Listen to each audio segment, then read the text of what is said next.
According to Tomorrow 2000, the gap between theory and practice refers to the disconnect between what we know and understand in theory and how we actually apply that knowledge in real life situations or in the conduct of research. While theory provides us with valuable knowledge and insights, it often lacks practical applications and may not directly address the complexities of everyday life. Bridging this gap requires individuals to apply research based information to our own lives. And to help us bridge that gap between theory and application, we have invited three experts from University of the Philippines, Los Baños, and Nagoya University in Japan. Friends, ladies and gentlemen, this research seminar entitled Research in Practice, Bridging the Gap Between Theory and Application is brought to you by the collaboration among Central Bicol State University of Agriculture through the Office of the Vice President for Academic Affairs, University of the Philippines Los Baños College of Public Affairs and Development, and Nagoya University Graduate School of International Development. On behalf of Central Bicol State University of Agriculture, welcome to this learning event entitled Research in Practice, Bridging the Gap Between Theory and Application.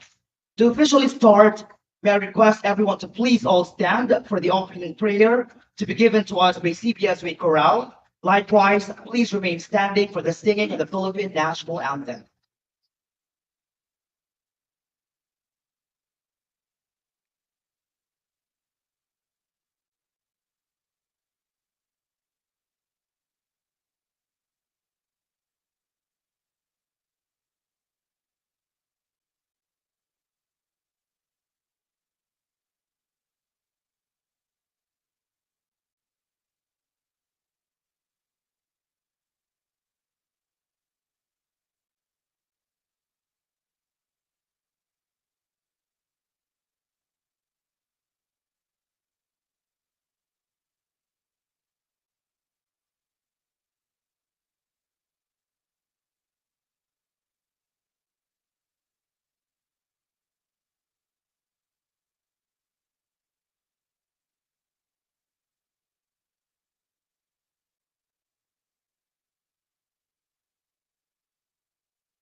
You represent Dr. Alberto and Perry, SUC President 4 at Central Bicol State University of Agriculture for opening remarks.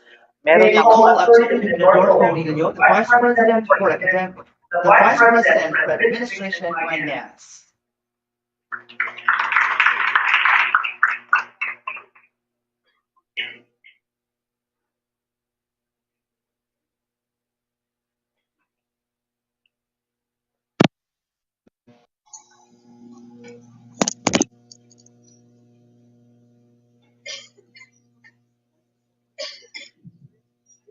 Hey, thank you very much, Mr. MC, and to all of us on this call. Good morning, maaga po, magandang umaga po sa ating lahat. Well, in behalf of the President who is attending an equally important engagement in Legazpi City, I was asked by the Vice President for Academic Affairs to deliver the welcome message. Before that, may I acknowledge those who are here with us. We have here the Vice President for Research and Innovation at the University, Dr. Ramona Isabel Ramirez. Good morning, ma'am. We have here the Vice President for Academic Affairs, Dr. Everson Bergonio. Sir, good morning. We also have here the Dean of the UPLB College of Public Affairs and Development, Dr. Wena Pakumis. Good morning, ma'am. We also have here Dr. EVELIE SERRANO, the Director of the Institute for Governance and Rural Development of the UPLB College of Public Affairs and Development. And of course, we have here at the back, Sir PEDDIE, Dr. Francis PEDDIE, the Overseas Fieldwork 2023 Chair of the Graduate School of International Development of the Nagoya University. And wala kasi who will be joining us. And we also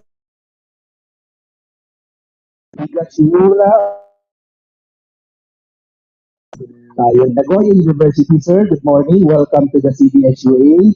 And of course, we also have Dr. Maria Luz, Malayabas of the Institute of Governance and Rural Development, also the UPLB College of Public Affairs and Development. Ma'am, good morning and welcome to CDSUA. And of course, we have here the CDSUA cohorts who are assisting our graduate students from Nagoya University. The graduate students from the Nagoya University who are undergoing the overseas fieldwork, as well as those others who are joining us in this very important undertaking, which is still part of the collaboration between the Nagoya University, the UPLB, and of course the Central Bicol State University of Agriculture. Now, As mentioned by the MC earlier on, he told us that they agree absolutely that oftentimes theory does not correspond to the application. Oftentimes, when we go to the field, we wonder or sometimes you are amazed, oh, is this how they are doing it? And most of the time, what they are doing is exactly what is being taught, only that in a different manner or different way. So there is really a need to harmonize and to bridge, just to see that what's being written, what's being taught, what's being said is actually the same as the practice or the application in the field. So this forum will enlighten us on those very important matters. So we have invited, or we have here with us researchers who will enlighten our graduate students from Nagoya University, and of course, all of us who are here as to what really should be done and how to address and how to bridge. Sabi nga yan, paano natin pag-uunayin yung tinuturo, yung sinasabi, yung nakasulat dun sa ginagawa on the field or on the ground. So with that, ladies and gentlemen, I would like to welcome all of you to this one day, days, or one day activity, research and practice, and hopefully this undertaking will be productive, enlightening, and of course, enjoyable for all of us who are here in this hall. So with that, magandang umaga po sa ating lahat. Again, in the name of the Central Bicol State University of Agriculture, in the name of our President, Dr. Alberto Naperi, welcome everyone.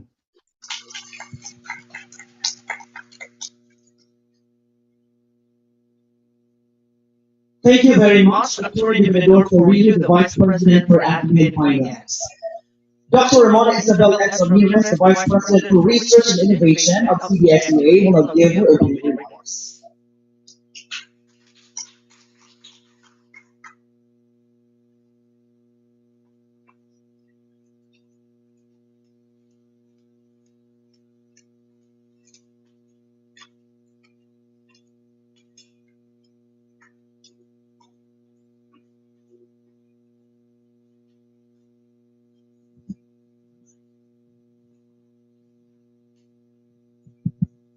Kapag ako'y nagsasalita, laging ganito ang ginagawa ko.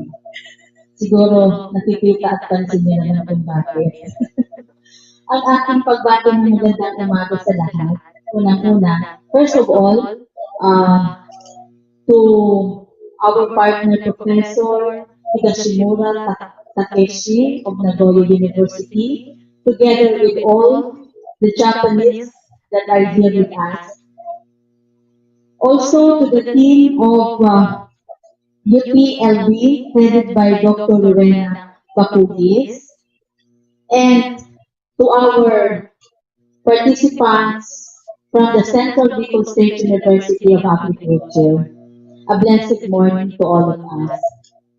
CBSUA is considering UPLB as our big brother because history will tell us that in the past, most of the administrators and faculty of the university are home in the University of the Philippines, Los primarily maybe because of the commonality in the mandate that we have in agriculture. So partly we can say that CBSUA is because of UP Los Baños. And today, we are so glad that your partnership with Nagoya University has been brought to our portals for further development of agriculture in the university. And since I am the Vice President for Research and Innovation, I am so happy of this event that you are sharing with us today because this will be an opportunity for our faculty members to be capacitated in terms of research skills, in terms of their knowledge and skills in the conduct of research and innovation. This is one important aspect of, this is one important function of our faculty in the university that has to be enhanced because our university, upon the assumption of our current president, Dr. Alberto Naperi, is looking forward to be an agricultural research university of global standards. The presence of UPLB experts here, together with the experts from Japan, from Nagoya University, is a manifestation that indeed we are working harmoniously together is possible. And this is in support of our direction towards globalization of our researchers. So research in practice, as I see it in the program, is a very relevant undertaking because we see, as mentioned by our OIC president this morning, Attorney Paurillo, there are some concepts that are presented, knowledge about research, but we have a different comprehension of these concepts and knowledge that are given in our classroom. But we also have to capacitate the researchers on how they can do it in actual real-life situations in the conduct of their research undertaking and some activities related to research and innovation, and hopefully also in the way we can disseminate and utilize the research output. So we are very hopeful that after these 2 days stay of our expert friends from Nagoya University and from UPLB, there will be more faculty researchers that will be coming to the cluster of research and innovation, willing to explore their potential in the conduct of research and some other related undertakings. Because at the moment, there is really a great need for the cluster to come up with many initiatives related to capacity building of our researchers. Our data will tell us that it's a little less than 50% of the faculty are the ones involved in research. We are hoping to increase that because it's one of the targets that we have to accomplish as far as SUC leveling is concerned. And we do not want to be lowered from SUC level 4 down to a lower level. And engaging faculty uh, of the university in research is one sure way in which we can ensure our position. So thank you very much, and you are always welcome in CBSUA for a continued partnership and for a happy working together for the development not only of the people region but also of the country as a whole. Have your have enjoy your stay, and the office of the Vice President for Research and Innovation is just there for any concern together with our friends in the university. We will be happy to work with you. Good morning.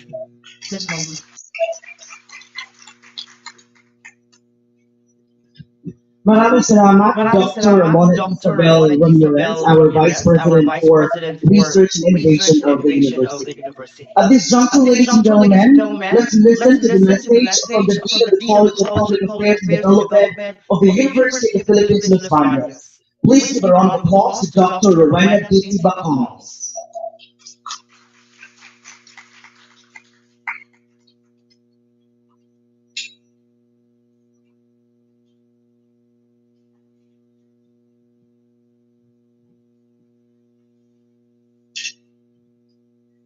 So our Vice President for Admin and Finance, Attorney Dominador, Aurelio, our Vice President for Research and Innovation, Dr. Ramona Isabel Ramirez, to our Vice President.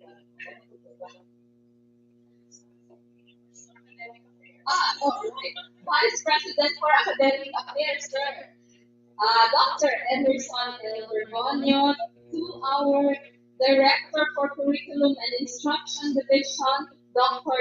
Kennedy Beltran, to our Campus Director, Dr. Alan Del Rosario, all the deans who are here, the other officials, of course, to our partner from Nagoya University, represented by Dr. Takeshi Higashimura, as well as my colleagues from the College of Public Affairs and Development, Dr. Malu and Dr. EVELIE. Sa lahat po ng nandito ngayon na hindi ko na po maisa-isa, lalo na po sa mga cohort ng DBST and MPAC, no? Natutuwa po ako na nandito sila, nag-graduate po sila mga lahat. Yeah. So, nag-volunteer po kayo to facilitate this activity. Magandang umaga po sa ating lahat. Now, first, I would like to thank CBSWA for once again accommodating our request to be a partner for our OSW activity. Now, all of these MOU and MOA was actually initiated when I was new in the college, and we signed the MOU during the time of Dr. Laperi during his first term, and Dr. Ana Miranda as the Vice President. And part of that MOU rather, is actually the development of the professional development of the faculty and staff, which is why we have the DBSD, PhD DBSD cohort, and right now the MPAC cohort. And we challenge all of them to actually graduate by next year. Ayan. So, hindi ko po silang lahat makikinig. Yun po ang kanilang target. Next year po ay nag-graduate po silang lahat. And of course, during that time, we weren't able to discuss OFW activities, and we are so happy that indeed you accommodated our request to once again becoming a partner in this activity. Now, as Ma'am Ramonet and Attorney Faurilio earlier articulated, research is really very really an important activity. Kagayahin ko na po si Ma'am. Kasi parang pareho kami challenge. Ayan, so research is really a very important activity for all SUCs. And why is that? Of course, we have to look back and take the German universities who actually made research as part of an integral component of the life of all academicians or those in the academia. Now, when we talk about research, it's not something that is stagnant. There is always something new. And where else can we have all of the talents in one organization? That is the academy. Because where can you find biologists, engineer, social scientists, physicists in one organization? That is the unique setup of a university.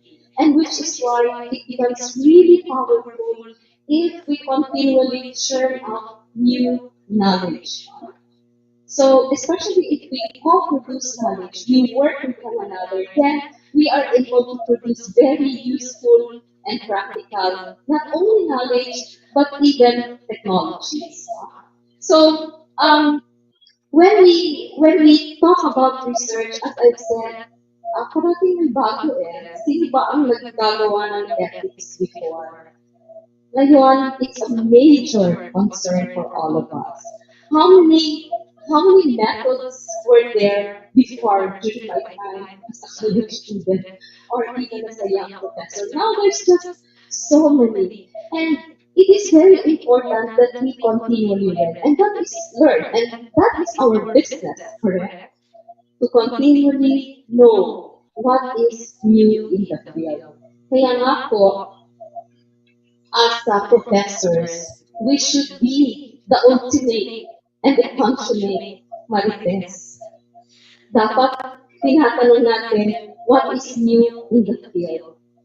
Paano natin ginagawa ang mga ito. No? So, hindi ko nakakahiya na mag-manifest. Kasi po, yan po ang negosyo natin dito as faculty members. Nakakahiya naman humarap sa mga faculty members, co-faculty members, mga students natin. Ang tinuturo natin ay yun pa rin, wala naman bago. So, mga Maricoy at Maricoy, ano po ang bago? Huwag po mahiya dahil yun po ang ating business. Ano ang bago at paano ito gagawin. Magandang umaga po sa ating lahat and enjoy the learning event.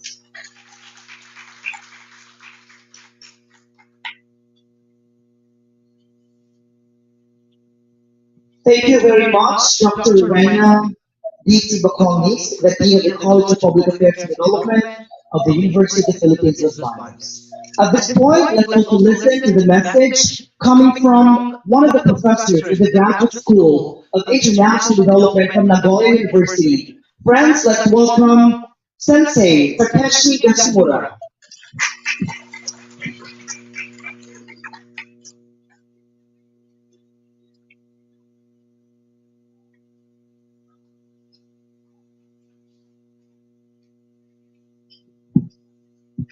Good morning, everybody. My name is Takeshi Yasumura from the Graduate School of International Development, Nagoya University. On behalf of our graduate school, I'd like to express our gratitude to our counterparts, the Vice President of the CDSA and UPLB, and we are staying here in PEDDIE from September 10th to up to September 21.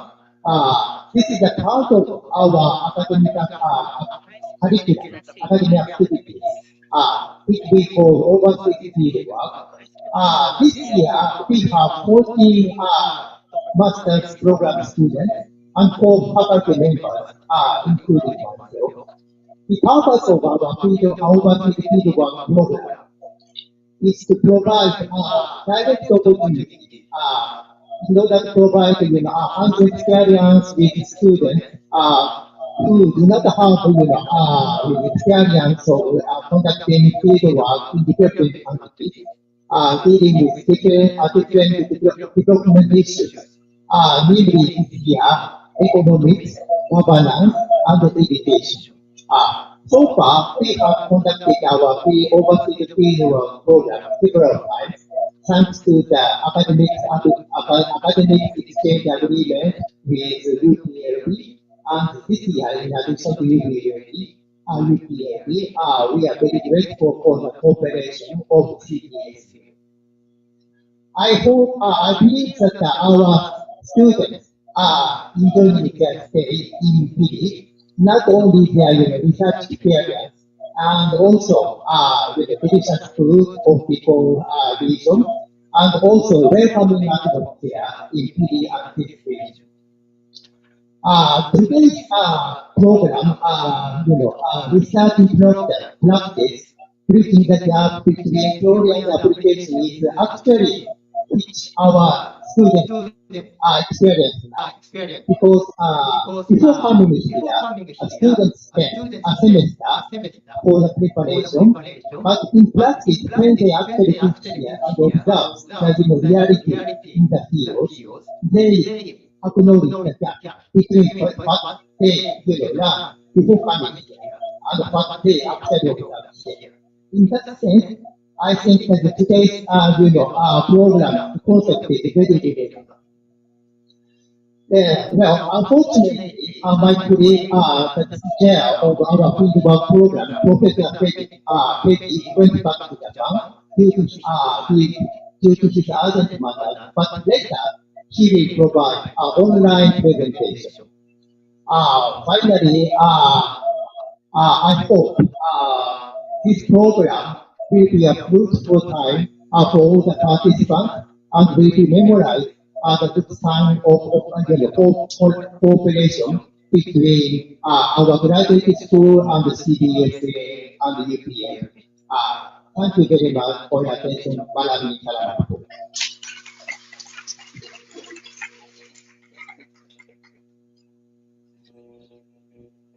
Yes, that is correct. Dr. Peddie is actually will be available. He's actually online now and will be giving his talk via Zoom.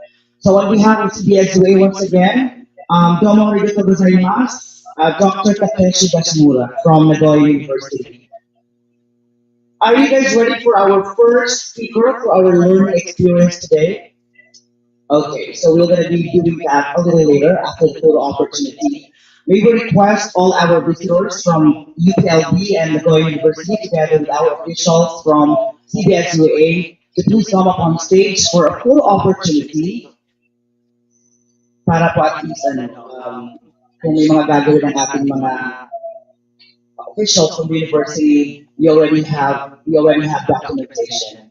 Once again, we will request our visitors, our partners from Nagoya University and UPLB together with our officers or officials from CBSUA to please come up on stage for a photo opportunity.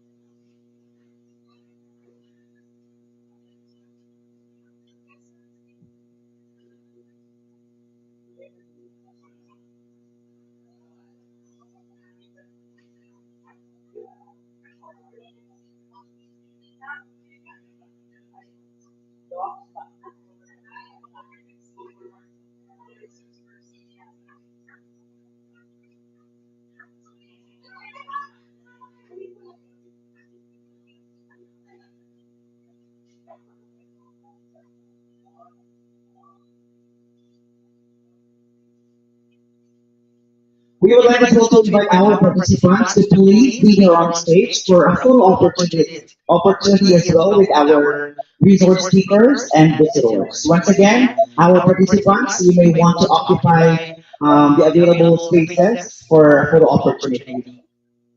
This is important endeavor. So we have to have an evidence that we are attending a research seminar today.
All right, thank you very much to our participants together with our resource speakers and officials. You may go back to your respective seats.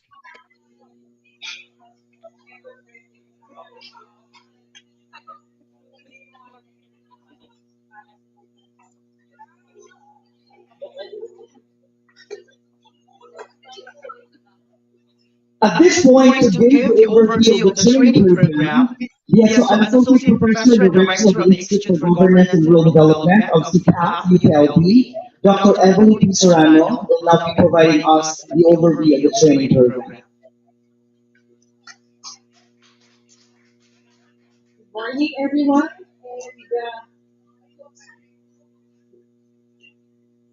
And may I request the tech committee to, all right, so flash the presentation slide. All right, so I'll be giving you an overview of our training workshop. And next slide, please.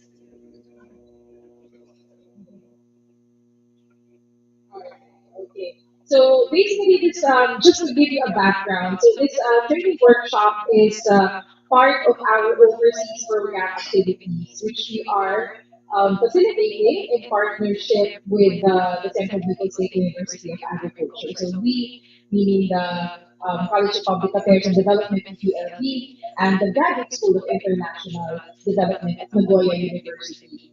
And CDSUA has been a big help for us. We're towards the end of the fieldwork activities, and all these activities that we had the past days would not have been possible without the support of CDSUA.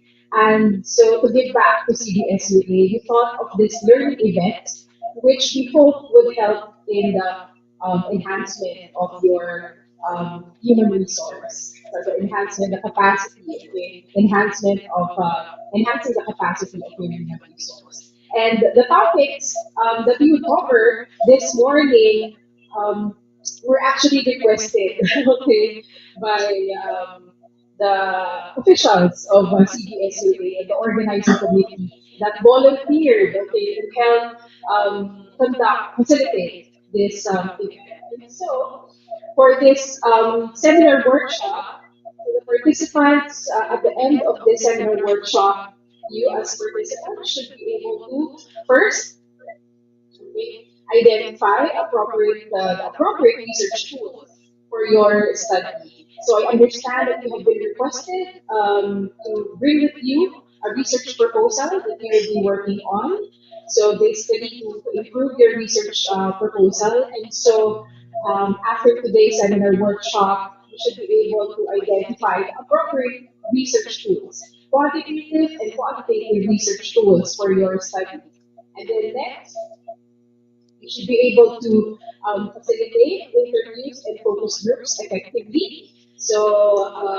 Yes, we have recognized that there is a gap between theory and practice, and we hope to close that gap, okay, through this learning event. And finally, we recognize, of course, the importance, the value of research ethics. And so, at the end of this seminar workshop, we expect that you would be able to conduct ethical research studies based on, of course, what you would learn from our resource person from Nagoya University later on. So these are our learning objectives for today, and we have divided this learning event into three parts. So this morning, aside from the opening program, so we will have, next slide please,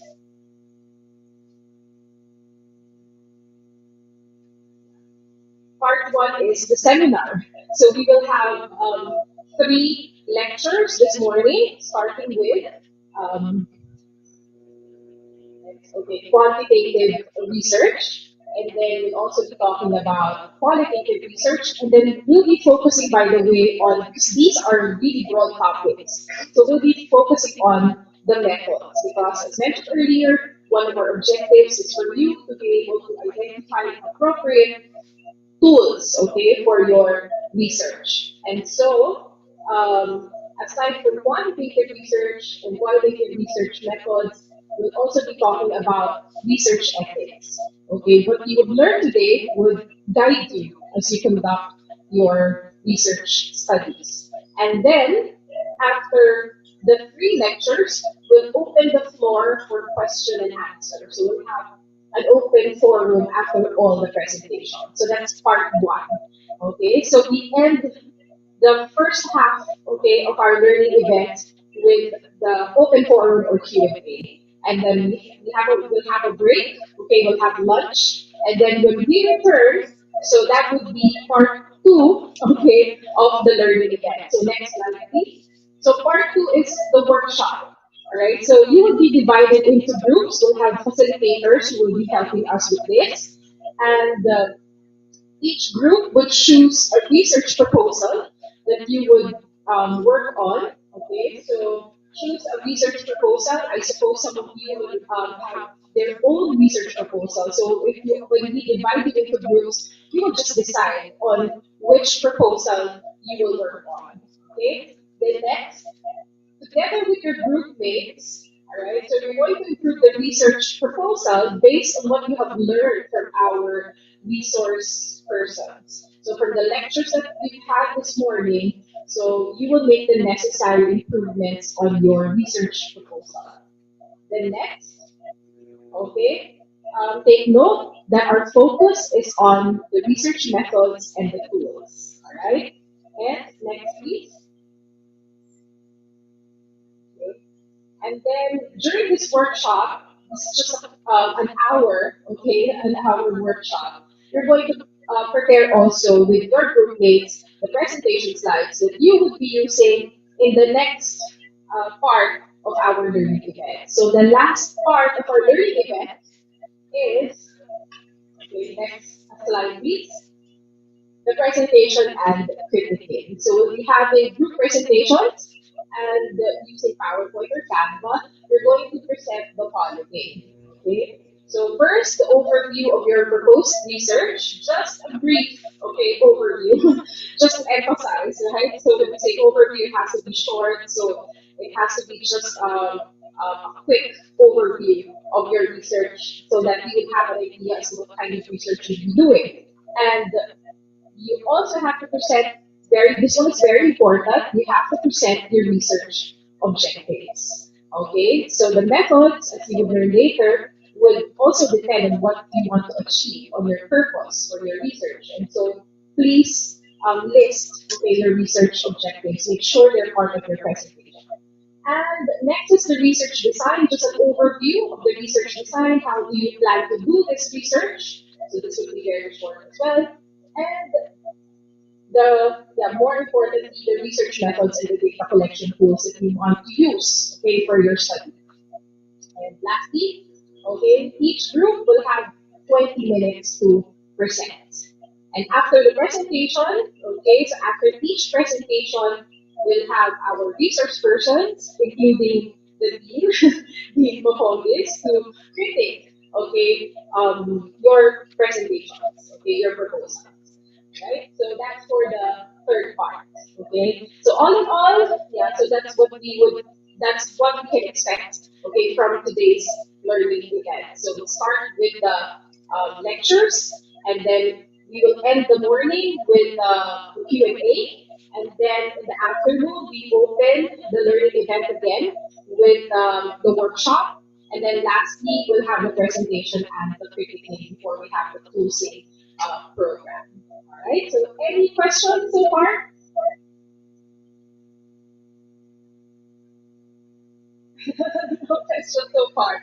Don't worry because later on we have facilitators who will be going around. Okay, so for the workshop in case you have any questions.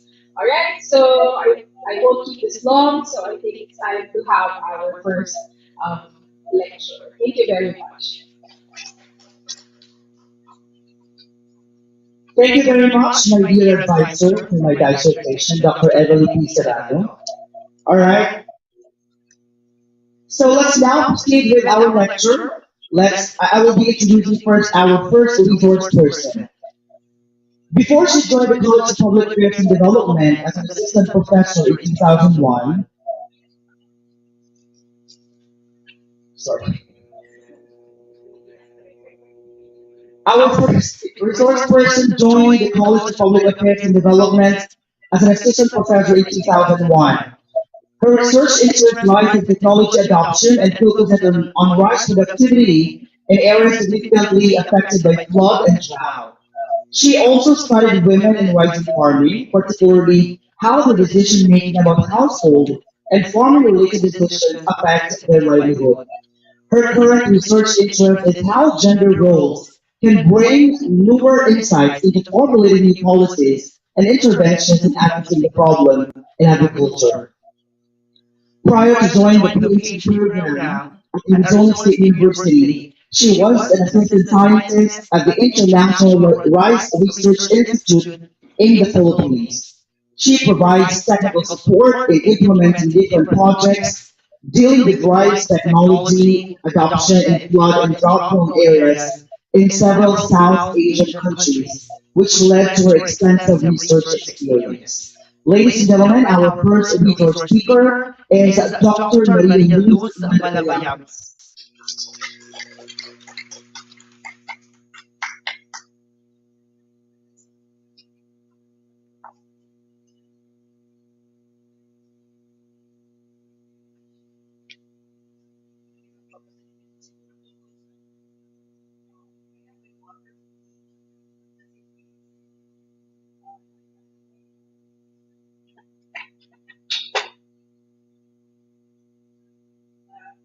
Disclaimer po, I didn't join in 2001.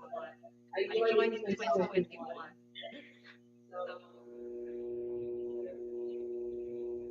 all right. Let's see my former student. They during the midterm. Are they here? The top student? Di wala? No, actually. Wala. Okay, so dalawa lang sila na. Alright. Taas talaga.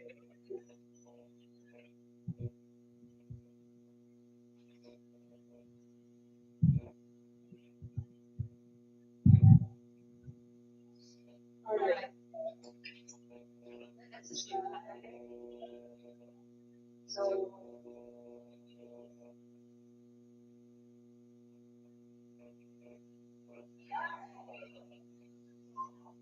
ano na lang balik na yun?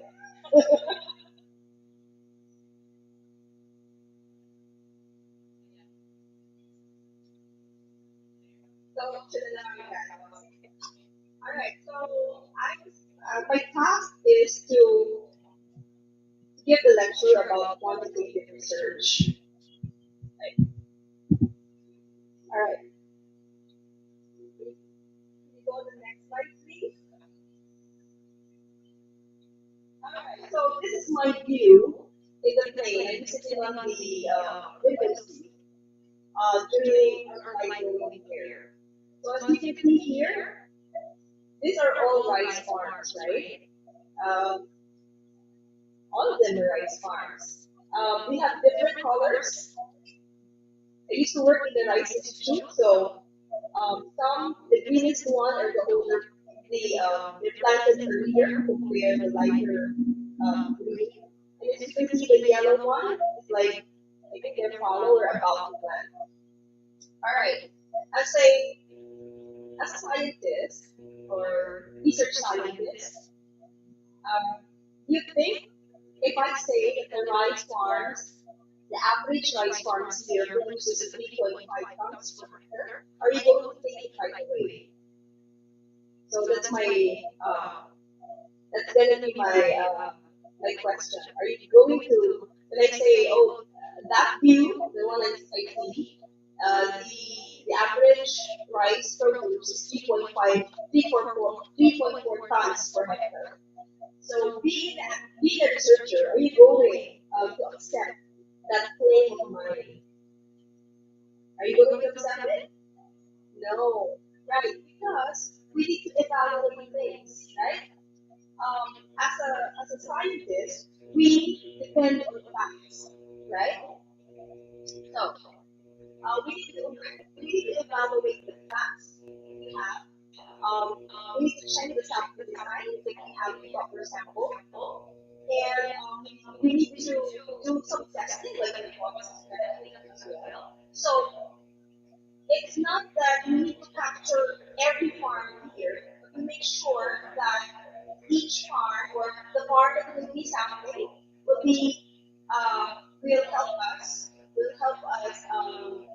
characterize the population, and that's when statistics comes in. All right.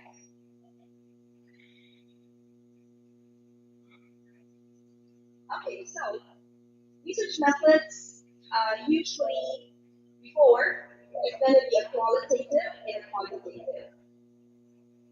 And qualitative is more on in-depth insights and concepts, right? But usually they are on case studies. Take a small sample. And in my case, I'm interested in the quantitative. So quantitative is more on generalization. We are looking at facts. We are looking at numbers, right? We are targeting, the number of observations, something like that. But right now, we are the research community is focusing on mixed method in which merging the qualitative and the quantitative. And the qualitative method will be discussed by Dr. Serrano later. All right. So okay. So since quantitative is like a vague concept, what I did was just to capture the things that we scientists or social scientists usually use, right? So I adopted the decision tree by Howell 2012, right? So I'll be discussing each step towards the my presentation. All right, and aside from that, I added some extensions, but as you can see here, they will end up as in the multiple regression and stuff. But right now, there are new methods that needs to be, used. We keeps on improving and improving. All right. All right. So for my applicant study, we'll be working on a sample review, and then I'll discuss the decision tree per segment. So the type of data, the questions to answer, research questions to answer, the scale that you're using, and the tests that you're using. And then towards the end, I'll be adding some advanced method that you can, try to look at it or, learn it for your paper. All right, so for the types of sampling, right, we usually sample, right? Um, everyone here tries to do sampling. We sample because we want to reduce cost. Imagine the rice fields, if all of them were interviewed, probably we reach harvesting before we get all the data. So we do sampling. So for greater speed, greater efficiency and accuracy, and for us to collect more information. All right. In sampling, it can be divided into two: the non-probability and the probability. Okay, so non-probability, these are the convenience sampling. Have you heard of the convenience sampling? The quota sampling and the snowballing famous, right? That's a non-probability. And then from the probability, there's the classical random sample, cluster, extractify. So these are the basic. Okay, so let's discuss about non-probability. Non-probability, these are obtained haphazardly. For example, you will stand in the intersection in the pole outside, and you will stand, for example, 8 o'clock to 10 o'clock. Everyone who passed by the area, you will interview. So it's like the chances of being included in the sample is, for example, you didn't pass that way, so you're not included in the sample. So that's an equal chance of being included. We call it sometimes it's volunteer. Remember the crowdsourcing in Facebook? Like, where can I eat? Can you give me a good restaurant, name of a good restaurant in the area? So your people will just give you information. Oh, go here, and blah blah. So that it's a crowdsourcing. That's an example of a non-probability. All right, in non-probability, the probability selections are not known. So, for example, you stood up or you stand up with a pole outside. You don't know who is gonna pass by, right? You don't have a sample frame. You don't know probably even the one passing by is not a student at all, or not connected to the university at all, right? All right. If you plan to use non-probability sampling, you cannot use inferential statistics. You cannot test, you cannot do hypothesis testing, right? Because that's the downfall of non-probability sampling. So when is this method is usually used when there are exploratory studies or studies that never been studied before, right? So that's the non-probability. All right. So another one for the probability sampling, this is the usual path of students, right, in research. So we obtain samples through randomization, like a randomized dial. Here we require lists or sample frame where we can do the sampling, right? All right. So when using probability sampling, we can draw valid generalization about the population. I think that's the advantage of the probability sampling. All right. So okay. Next, please. Alright, so you might be thinking, so which one is better? Is the non-probability better than the probability sampling? Well, it depends. It depends on your objective, the scope of your study, right? It depends on the if you're looking at the precision of your result, it will also depend. The availability of the sample frame. If you can't find a sample frame for your study, it's another thought to think over. And the availability of extra information about the members of the population. So these are the conditions, or if you're gonna, which one you're gonna choose between non-probability or the probability sampling. All right. For my discussion today, I'll be focusing on the probability, where we can go do inferential statistics. So what's inferential statistics? In inferential statistics, we want to know the, the characteristic of a population by drawing some sample from the population, right?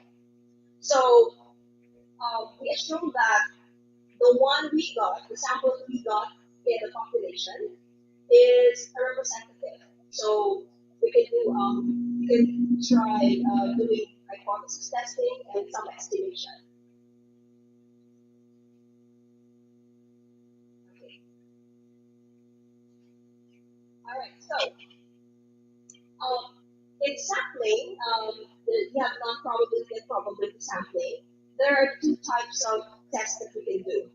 For the non-probability, we will be using a non-parametric test, while the probability will be using the parametric test. So when you say non-parametric, it's distribution free.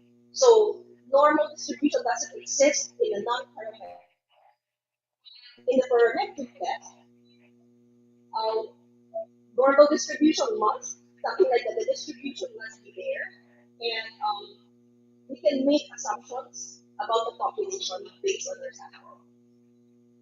Okay, so let's go on the decision tree. The first, all right, so here, these are, if you have the research already, you need to look at the available data that you have, right?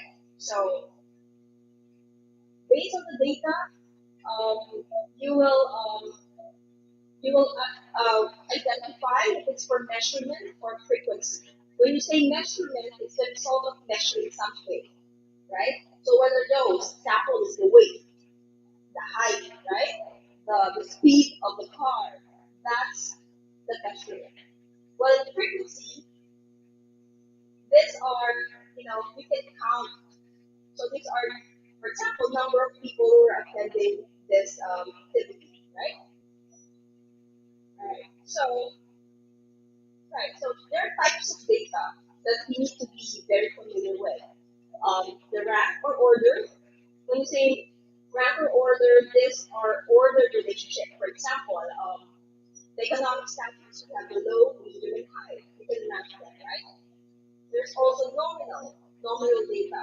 These are values that doesn't have ordering at all, female and a male. So you can say the female is higher than the male, right? There's no such thing as that. Well, for our gender specialists. So anyway, tenure or non-tenure. So, right? So, third one is the discrete. When you say discrete, these are integers of a whole number. We cannot measure, but we can count. We can measure like the integer, right? So, for example, number of female participants in this event, right? And for the continuous, it's a fractional number. We can split into multiple smaller pieces, like for example, the weight, the temperature. So these are the common data types that we will be encounter in our research. All right. So moving on. So after we identify the type of data, we have now a research question. What are we addressing, or what do we want to look for? So,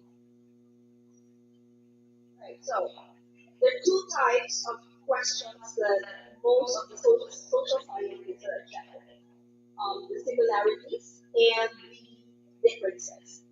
For the similarities, there are associations, right? Association is a relationship between two random variables, but not necessarily mean there's a causal relationship. For example, attending this event. Example, learning online is correlated to the age of the student, right? We cannot say that when the person attended the online, went to the online learning, or we cannot have a causal relationship like older student attended the online learning than the younger student, right? So it doesn't stay this way. We are not looking at the causal relationship, but in the relationship, the following one, we are focusing on the relationship, like example, age of the student affects the score in the subject. There's a relationship at all, right? So these are two associations of relationship. I'll discuss to you more about this later. And the differences. Differences, example is whether there's a difference between learning online or face-to-face. Right? These are the common statistical questions. So let's go to the similarities. So in similarities, we'll be dealing with two variable, right, and a multiple variable. So let's start with the two variable. Here, there's another there's another category. We're looking at the scale, right? So scale would be, remember we discussed rank, right?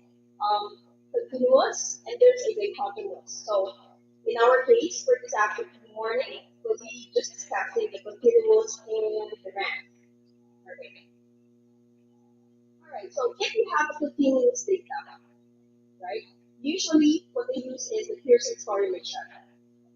Okay, so what's the assumption, the condition for Pearson's correlation? So Pearson's R, we call it Pearson's R. It's sometimes called it Pearson's product correlation. So it will give you like a small r, right? So both variables must be integral or ratio. The variables must be linear. They should be linear, and both variables must be normally distributed. So you can just use correlation in everyday life. These are the assumptions that you follow. All right, so we are using the small r because we are dealing with a sample, not a population. So if you're dealing with the population, you'll be using the population for correlation of growth, right? That one. Here, since this is an association, there's no causal relationship. It's just an association. So if you notice, Pearson correlation doesn't have any unit. It's unit 3. It changes from -1 to 1. Alright? So if it's closer to -1, it's strong negative linear relationship.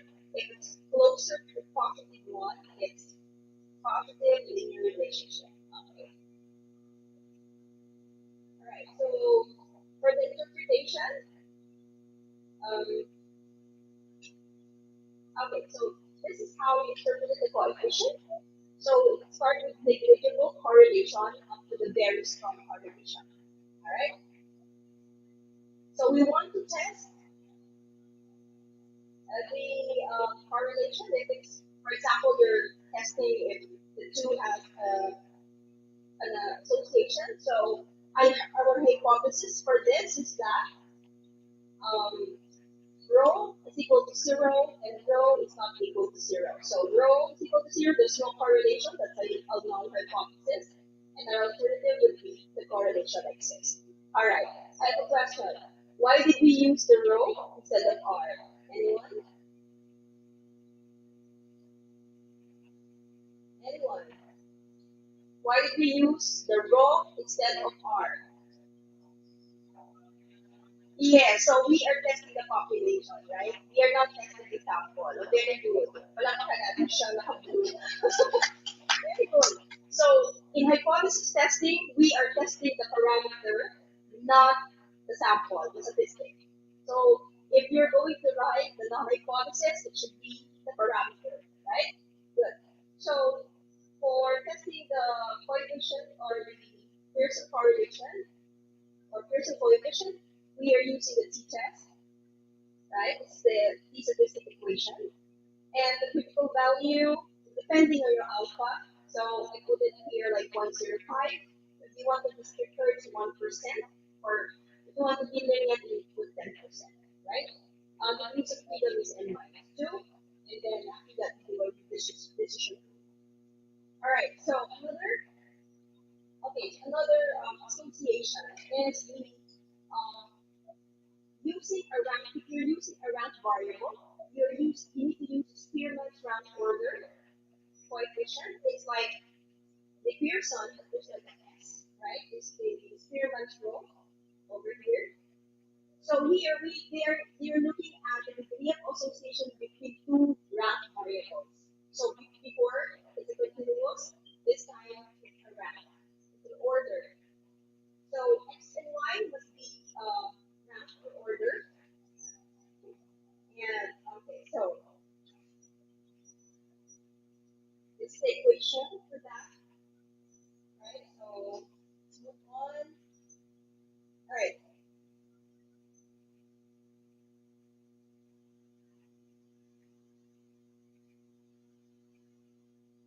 All right. So another test for variable is the Kendall rank correlation, right? So here I use the Kendall's tau A coefficient.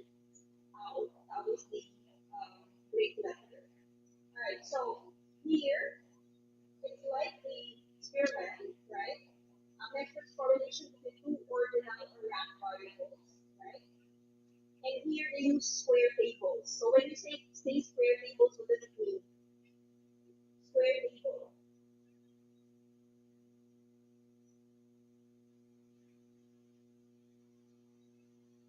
What does it mean when you say square table? I think I need to call my former student. Sasabihin tayo.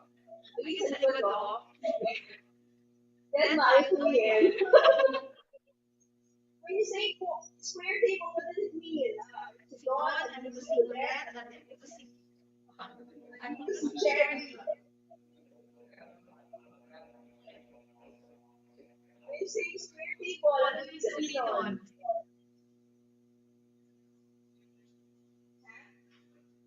And 2 by 2 is a square table. 3 by 2. So it's a square table. Yes, sir. Yes, people they mentioned the square table. Very good, sir. They have to. Okay. Alright, so here we are comparing the score rank and the student standing rank in A and the score rank. So we'll be working on the concordance and discordance, right?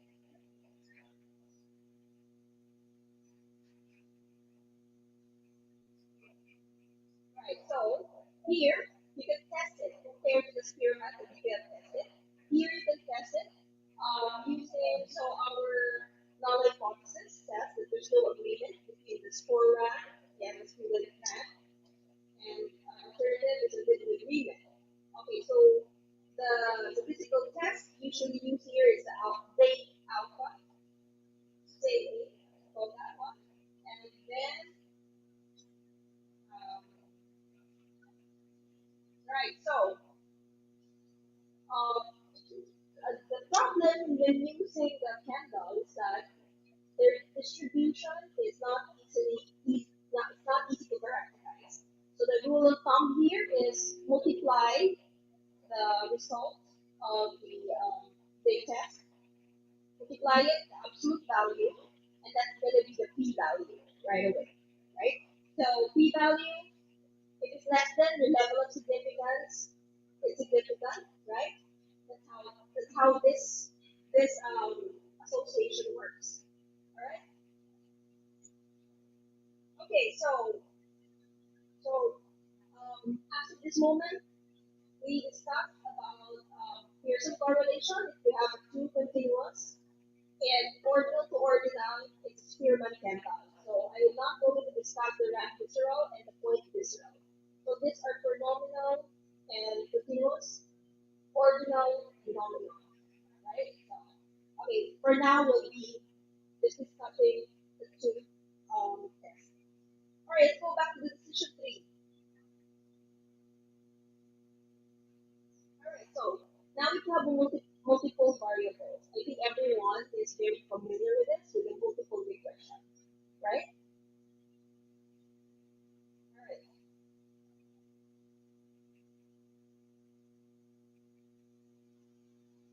All right, so let's go back to our basic statistics, right? Um, we are the population regression function is not, you cannot observe it directly, so we are using the sample, right? And as you can see here, y hat, beta not hat, beta 1 hat, x1, and the error curve. So just review your math for your statistics, and you will see this kind of graph in all of the statistic books, right? So here, there's error term. Remember, there's an error term, but these are things that as a researcher cannot explain, right? All right.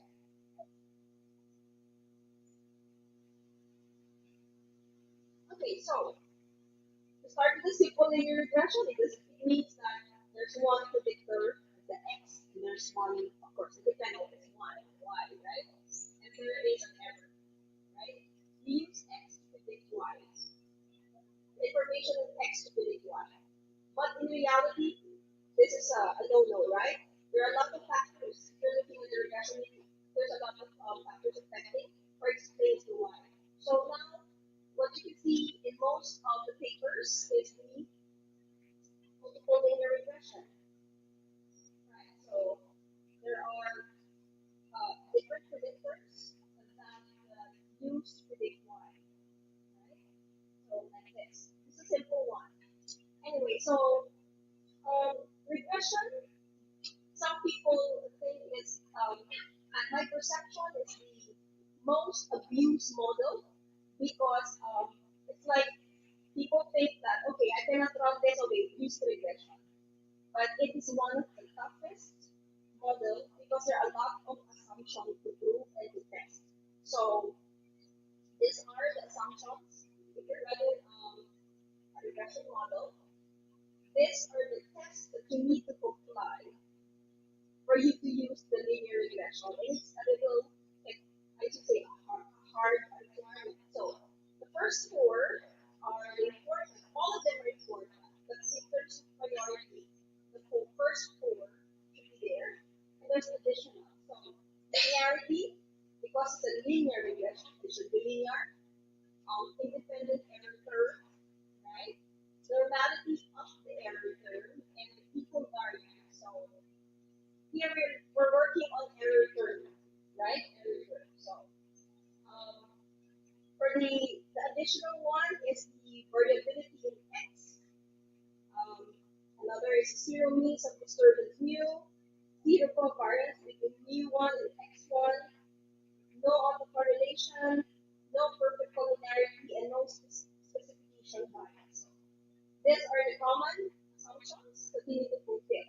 Let's go first. I will just discuss the first four, and then it's the first four for this event. Okay, for linearity, all right, linearity is that the mean response of expected y at each value of x1 is linear, is a linear function. So linearity 9, right? So if you notice the picture on the left side, you think it's a linear? You think it's linear? You think? It's not linear. So, balik po tayo.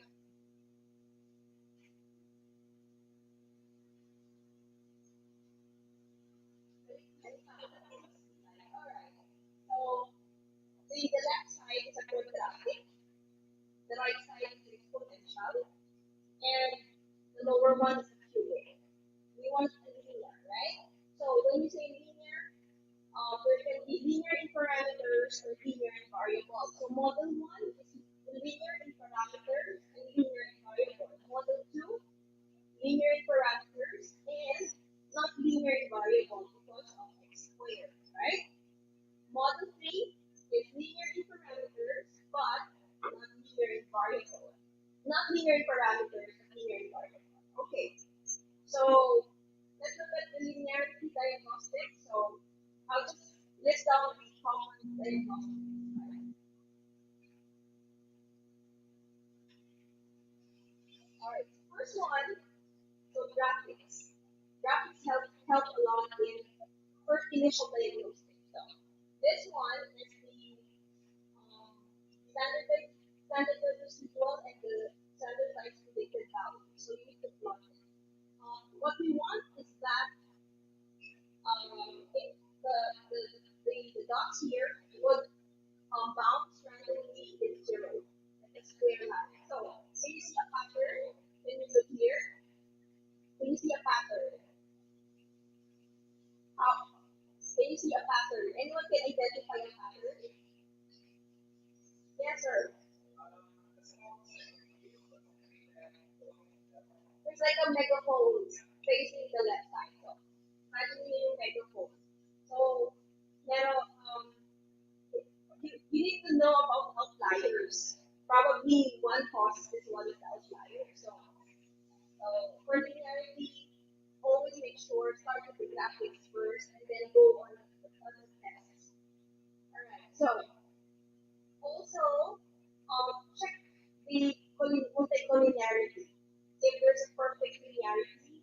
variable. So we have a tolerance. Check if it's less than 0.1.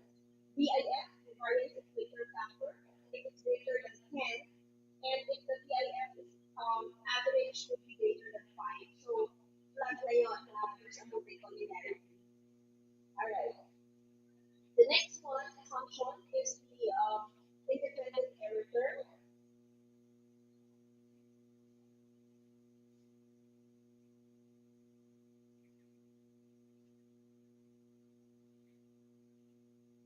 Alright, so independent error term. Yeah, independent error term. So error terms are independent. Okay, so here we need to have error terms are independent. There's no relationship with the y variables, right? And the mean value doesn't exhibit a pattern. So among the three, which do you think violates the independent error term? Error term, it goes to the zero, the third, is it? Ano siya center siya with 0 point. So the first two shows a pattern, right? A positive and a negative and downward, right? So that two has a problem, right? The issue here. All right. So in diagnostic,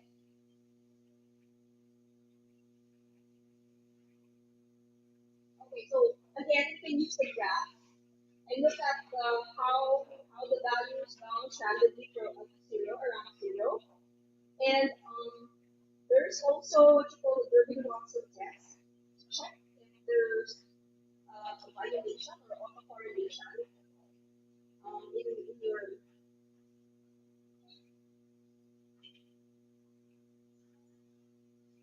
autocorrelation in your yeah. Oh, there's a Hoffman test, Durbin-Watson. So Durbin-Watson produces test statistics from 0 to 4. If it's less than 2, it's going to be less autocorrelated or autocorrelation. Close to 0, a positive autocorrelation, and close to 4 is a negative autocorrelation. Right? Alright, so the third assumption is normality.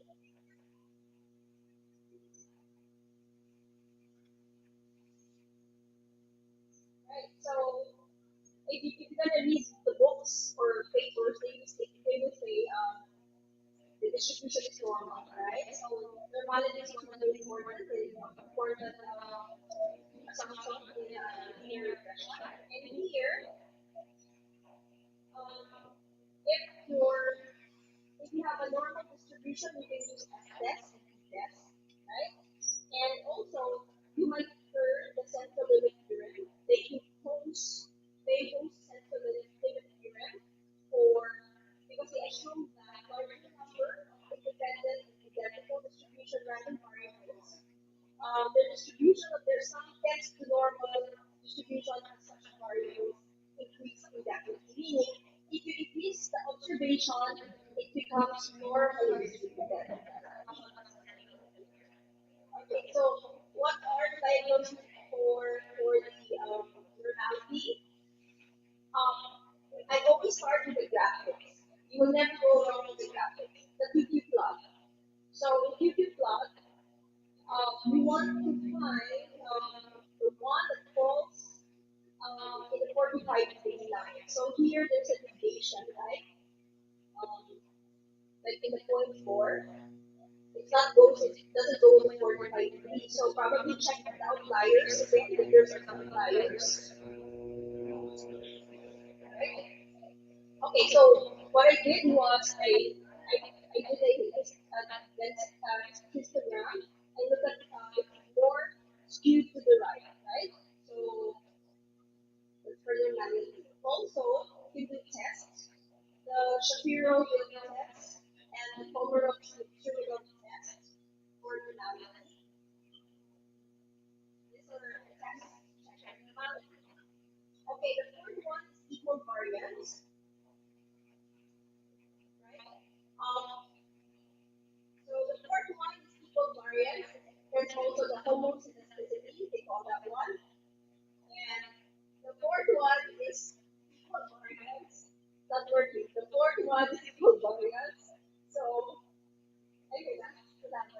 So here we want to make sure that the variance are equal. Look at the left side. That's what our main what we want to see. The right one, they have different variances, so it's what you call heteroscedasticity, right? Or the variance is heteroscedastic. Okay, so what are the diagnostics for this? The diagnostic for equal variance. The variance is not constant, so like this one, go back.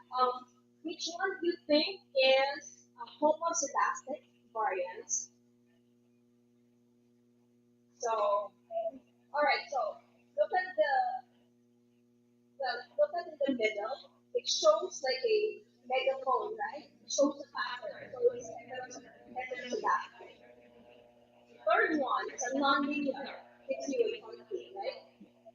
The left side, the homoscedastic. There's no problem on the left side, right? They're scattered. So I also use this one, and there's a little pattern, right? Okay. Another test for elasticity is the Brooch-Fagan test, right? The Brooch-Fagan test here.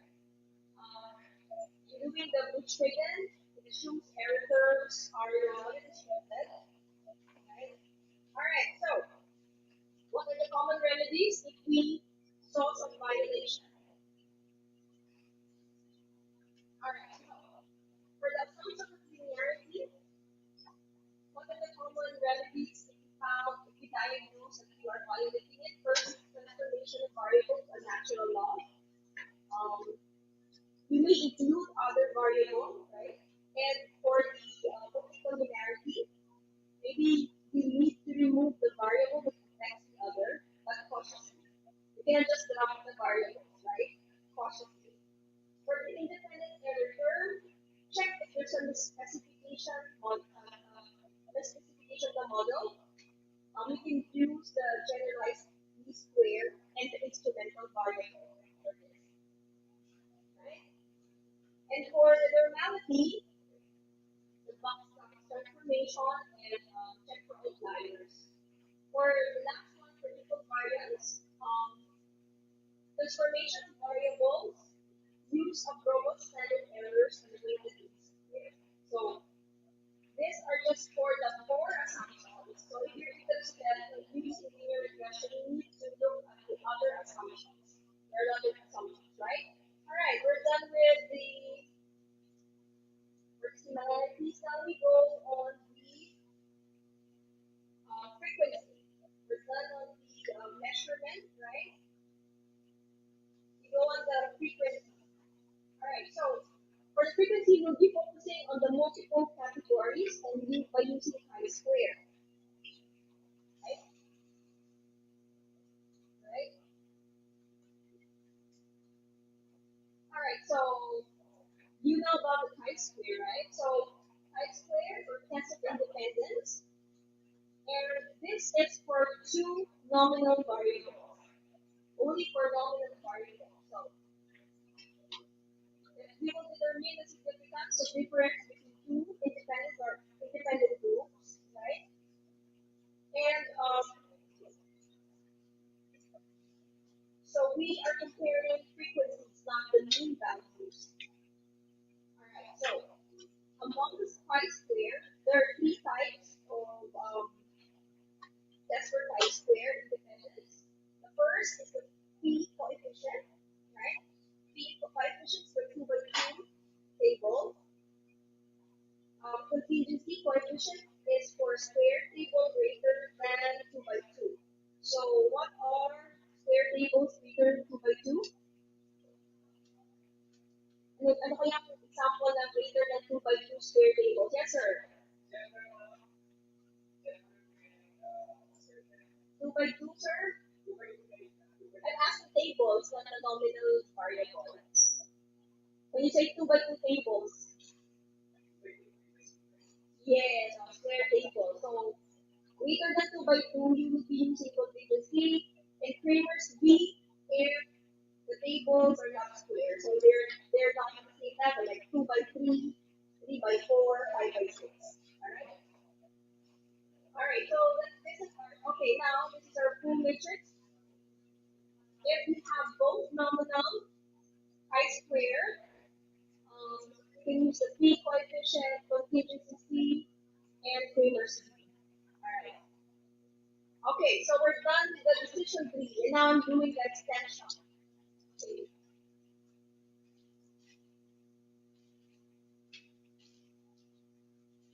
Alright, so sometimes you have variables that are not continuous, right? It's like a binary. So we can use a dummy variable for the regression. So for example, the color, the religion, these are nominal, but how can you include that in the regression, right?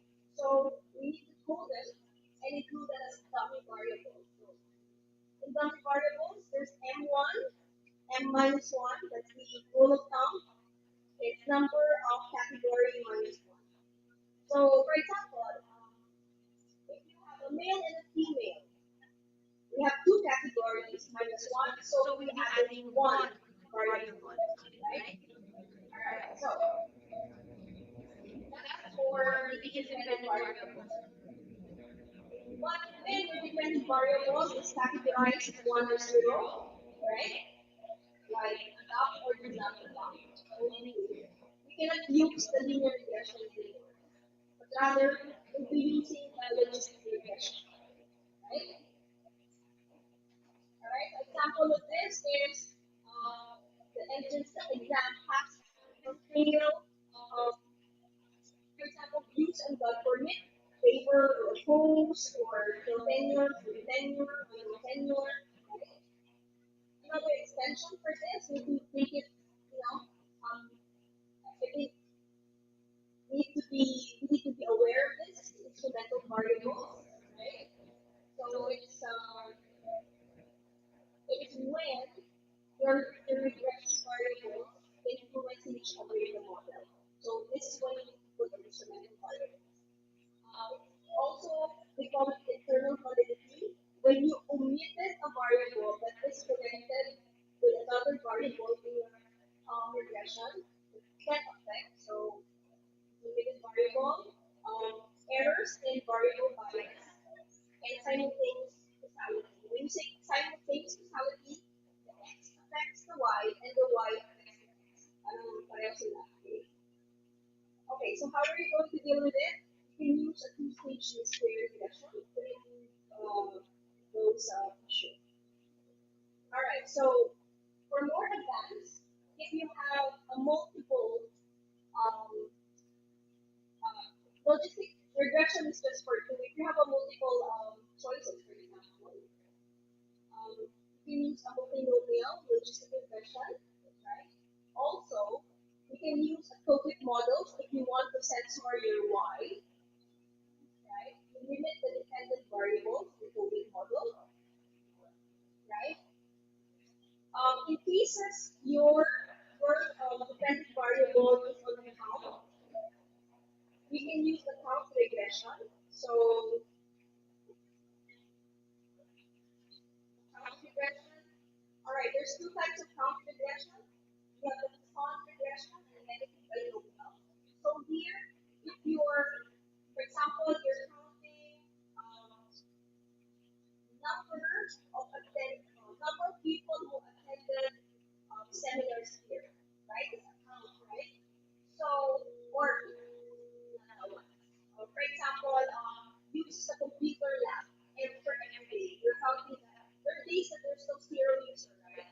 What are you going to do if you have a zero user? You don't need to drop it, but rather you can use a Poisson regression or a negative binomial. The assumption for Poisson regression is the mean and the variance should be equal, right? However, that doesn't follow all the time. That's when you use a negative binomial.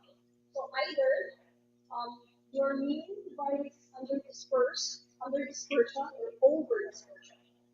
All right. And my last slide is that though what I showed you are the methods, you need to go back to the theory.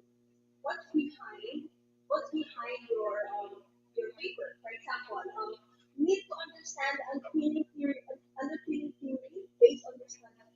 So, for example, in economics, right? At the household level, we are particular with decisions. And I would start with utility maximization or a profit maximization. So I'm not using logistic regression or multinomial regression to show off, right? I have underpinning, or I have like assumptions, theory behind it. That's why I need to use that, right? Question four? Okay, so this is my last slide. I always tell my students to start with a simple equations before you go to a complex, right? So remember, the tests that I showed are just instruments. These are instruments. At the end of the day, we want a result, a good result. Right? Okay, so I think this is the end of my presentation. Thank you very much.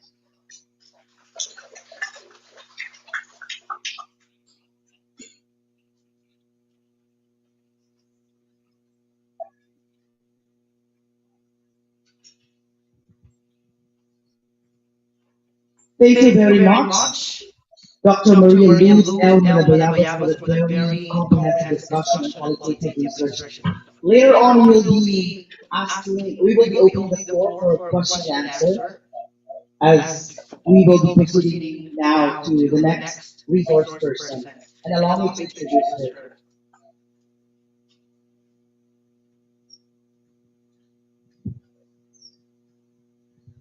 Dr. Dr. Evelyn P. Evelyn P. Serrano is Serrano an is an associate associate professor professor of the of the Institute for Institute for Governance and Governance and Rural Rural Development Development of the of the College of College of Public Public Affairs and Affairs and Development, Development, University of University the of the Philippines, Philippines, Los Los Baños. Baños. She She currently currently serves serves as as Director Director of of IGRD, IGRD, which which is the is the teaching teaching unit unit of the of the PAF. PAF.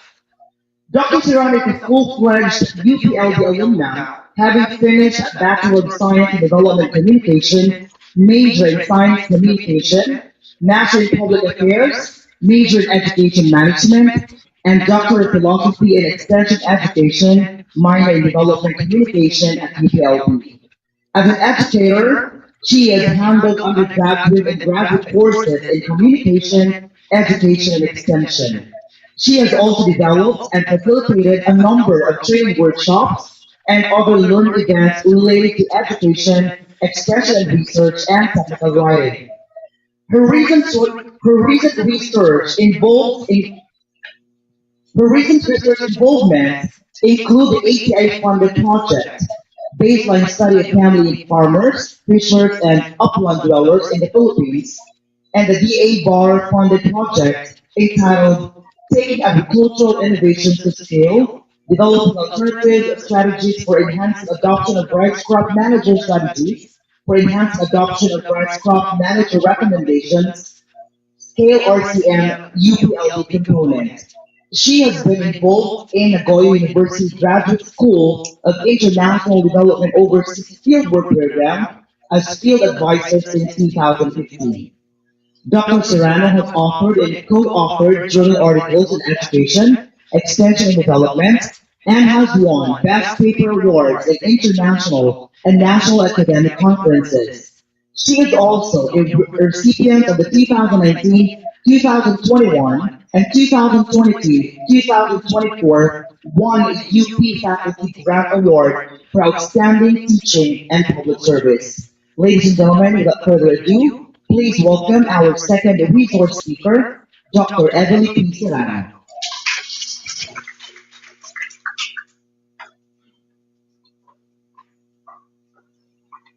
Thank you, Jerry, for that generous introduction. And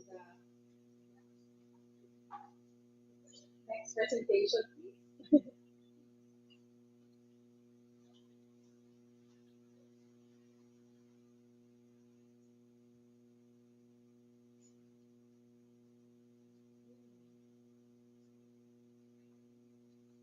Right. So my presentation is about qualitative research. More specifically, I'll be sharing with you some methods, okay, from the field. So I'll be focusing more on the tools. However, I'll start with just a brief overview of what qualitative research is for those who are not that familiar yet with qualitative research. And so, next slide. So, what is qualitative research? How do we understand qualitative research? Anyone from the audience? What to you is qualitative research? So, Jeremy and the others are not allowed to answer. Okay, yes, sir, from the back.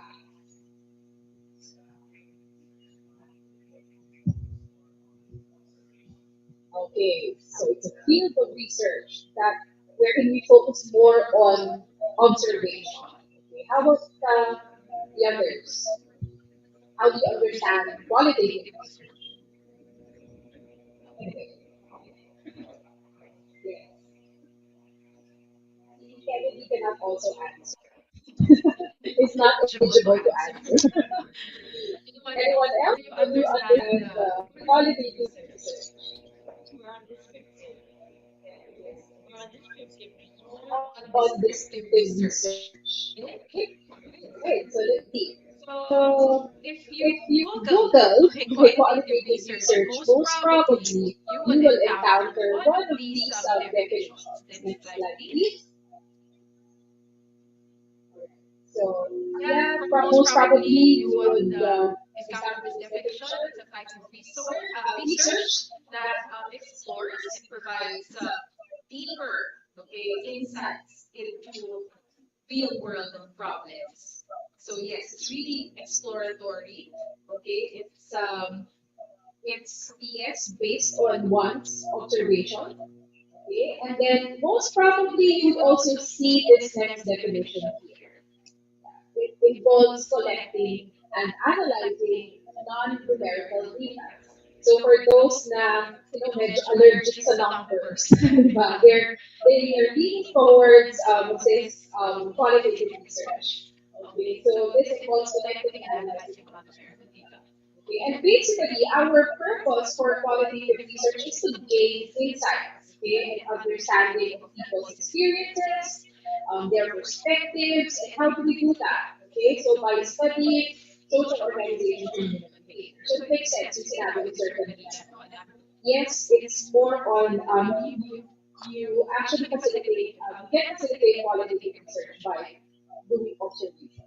Okay? But that's only one way, right, by which we can conduct qualitative research. So later on, I'll share with you the other tools, okay, that we can use in conducting qualitative research, right? So this is just these are just a few, okay, definitions. If you Google quickly, okay, qualitative research, Creswell, which is our Bible in qualitative research, okay, sees qualitative research, okay, as a holistic approach that involves discovery.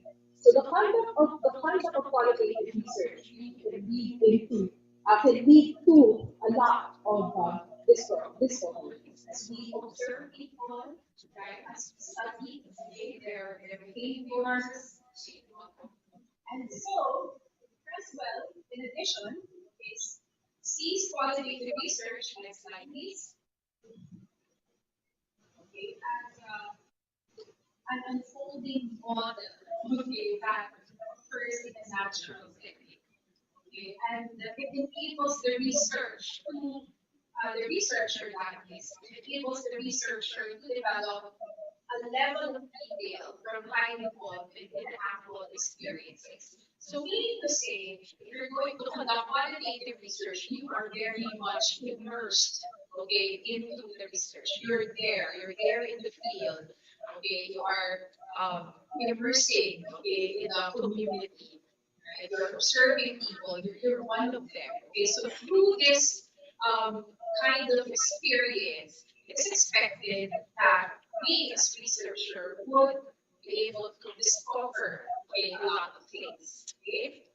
So moving forward, Okay, so the goal now, okay, in qualitative research. With qualitative research, our purpose here is to achieve, okay, as much as possible, right, as best as possible, understanding. Okay, so that is our goal, our purpose in qualitative research. So, yeah.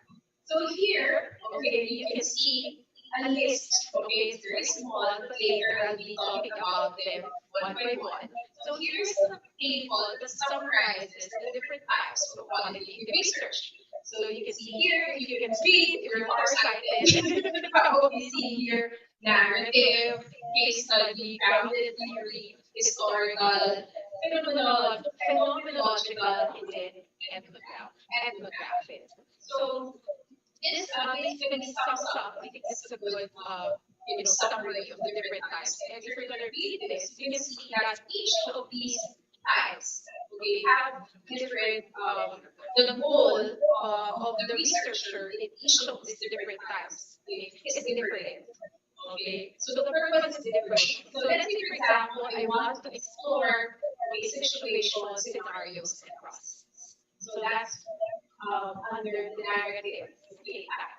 And so here, how do I collect data? I would interview, and then I can review documents, right? And then the data analysis methods would be storytelling, content review, you have, and then you can do thematic analysis as well. And so, what are the forms of scientific writing? Sorry, please go back. All right, so we have here in-depth narration of events or situations. And we can see here, so it really depends on what your purpose is when you decide on the type of qualitative research that you're going to pursue. It depends on your purpose, okay? And then data collection methods, okay, may vary, okay, depending on the type of research that you will do. So very popular is the case study approach. So later, many of my the experiences that I'll be sharing with you are based on case studies that I have done in the past. Okay, so the lessons that I have learned from the field, they're actually based on case studies that I have done in the past as part of my dissertation and then later on as part of my basic research. So here, so basically for the case study, so it's an examination, okay, of episodic events, all right, with focus on answering how questions, okay. And so here, when you do case studies, you would do interviews, okay, observations, you will also review documents, and then other physical, you will have other physical inspections, and so the data for the data analysis methods, for most case studies, you do thematic analysis as well, okay, and then also narratives. So, course of scientific writing, so in-depth study of possible lessons learned from a case or cases. So, and then, yeah, if you want to, yeah, for here, if you want to, what's this? If you're after developing a theory, okay, so we have grounded theory. So here, the approach is to investigate, okay, procedures, and so we do interviews as well, we do have questionnaires, okay, and then the data analysis methods, you can see from here they are. We have data coding and categorization of leads, so the content analysis, the map analysis, we also do that, and then the description of the information. And then we also have historical, okay, and then basically it's a description of past events. So you also do interviews here, you can also do surveys, all right, and documents. So as you can see, there are different tools, okay, that you can use, all right, in qualitative research. So we're not limited to simply observing, okay, people or phenomena. And yeah, so the historical is this reports, biographies, okay. Yeah. And then phenomenological, we have basically this in this type of research, your purpose here is to understand or explain, okay, experiences. And so you also do interviews here, you can do surveys and then observations. Okay. And lastly, we have ethnographic. So later we'll go back, we'll go through each one of them. And then basically here, your purpose is to describe, okay, and interpret social grouping or cultural situation. And so similarly, you can do interviews, all right, observations, and likewise you can immerse into the community. And so you have your active participation. Right? So you actually live, okay, you live with the community. So a lot of anthropologists, okay, they live with the community as their part, they're a member of the community. So that if you want to do ethnographic studies, that's a way to do it. And yeah, so you have to give a detailed, okay, reporting of the interpreted data that you gathered, okay, from the field. So let's take a look now at these different types, okay. So just to emphasize, right, how our reasons behind, okay, the type of qualitative research that we will pursue. So next slide, please. So more recently, I came across this one on social media. Okay, so Facebook could be a good what's this? A source also of visuals. And I came across this post which sums up, okay, the different types of qualitative research. So maganda yung presentation, so let me share with you. But basically, ito na yung kanina, no? Only in a more, visually appealing, okay, form. And so the first one is, next slide please. So the narrative method. So as you can see, yung purpose, no, later on, no, as we go through the different types, you can see that the purpose is different for each type of qualitative research. So if your purpose is to collect data, so here, no, in the form of a basic story, okay, so the first narrative research, and then yeah, so method, so we're going to review the sequence of events, we conduct interviews, and then for the analysis, okay, we analyze the different life situations and opportunities, and we present your findings, okay, through a short story, okay, a short story with themes, conflicts, and then challenges. And then next is the case study. So again, this is one of the more popular, okay, qualitative research types. And here, basically, our purpose is to describe, okay, an experience, a person, an event, okay, a phenomena, and then you do direct observations, as shared earlier, and you also interact, okay, with the community. So case studies are usually, for case studies, you actually make use of multiple data sources. And so, yes, you interact with people, you do interviews, you do focus group discussions, but at the same time, you also do your own observations, okay, as a researcher.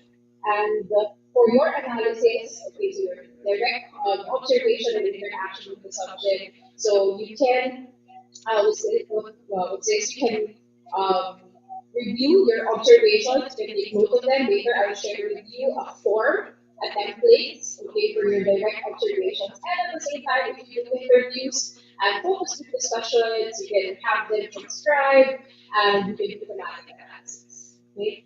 So next, we have grounded theory method. So here, this particular type of qualitative research is used to develop theory, as mentioned earlier. And here, okay, you can identify, okay, social development and ways to deal with it. So this, in this particular qualitative type of qualitative research, um, this one involves, okay, the formulation and testing of data, right, until the theory is developed. So what are the common tools that we use? We have interviews, as you can see, both interviews and observations, even literature review and document analysis. It's a combination actually of different tools. And for the analysis, so your theory formation and development, so you can we have to review, okay, literature. So by sampling the literature, the available literature, okay, that will help you now, okay, make sense, okay, of what you found in the field and formulate your own theory. So the outcome would be a theory supported by relevant examples from the data that you were able to get from the field. Okay, and so moving forward, so next, please. Yeah, we have the historical method. So the purpose of this particular type of qualitative research is to describe and examine past events so that we can understand the present patterns and we get to predict also future scenarios. So what are the different methods? So listed there. Okay, you can develop your idea from reading relevant literature, which emphasizes the need for a very rich, literature review, okay, when we do qualitative research.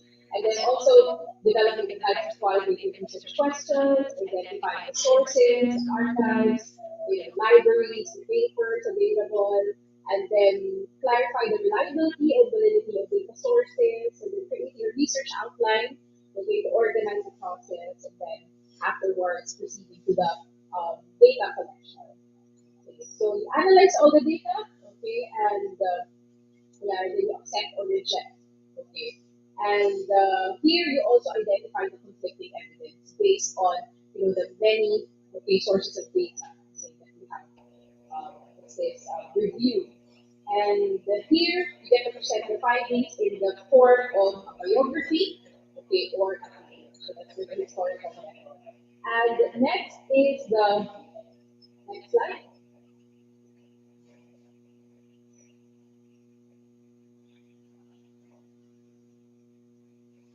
Still have two more, so the phenomenological, so it's like a tongue twister. Okay, so here's your purpose. If your purpose is to describe, the experiences, events, or situations from different angles, you can pursue phenomenological study.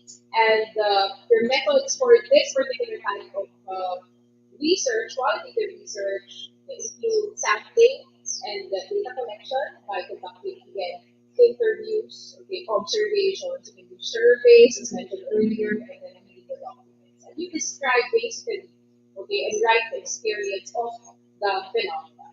And you classify the data and examine the experiences beyond, human awareness. So, and a database is formed to describe the findings from the subject's viewpoint. Okay, so not from your point of view, but rather from your subject's perspective or viewpoint.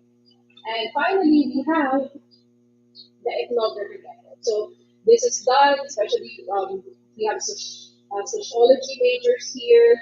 Okay, so many of our social scientists do ethnographic studies. Okay, so if your purpose is to describe, cultural characteristics, I understand that CBSUA has an IP center, and that IP center is also involved in doing research. And so their research can be, especially if the research is about documenting the IP practices, so that can be categorized under ethnographic method. So that's not ethnography method, right? So here you identify the cultural aspects and variables by reviewing the literature, and you get involved with the environment. Okay, you live with your target audience, right? So you become part of their community, you experience life, in their community, and basically collect data by observing and interacting, with your subjects, with the people in the community. So I know there are efforts to document the IP practices. So yeah, this is the type of research that they do. So a detailed description. So as a result, we get to have a detailed description of the IP community and even the social morals within that community. So next, right. So basically, those are the different types. We won't develop them anymore, but at least that gives you an idea as to the different types of qualitative research available. Okay, so now, given that those are the types of qualitative research, somehow you already have more understanding, more ideas on what qualitative research is, and so that leads us now to the characteristics, of qualitative research. So, what are the characteristics then of qualitative research methods? Given that those are the different types of research that we do, under qualitative research. So you can see here it's a bit small, but the basically qualitative researchers collect data in real time. Okay, so where they're actually with the community. So where they participate. Okay, so they experience firsthand, okay, what is happening, okay, in their research locale. And also, qualitative researchers collect data in different forms. Okay, so earlier I've shared with you the different forms of the different tools being used in the different types of qualitative research. So among the popular ones are interviews, we have observations, and then focus groups, and you also can make use of secondary data from documents, okay, and reports.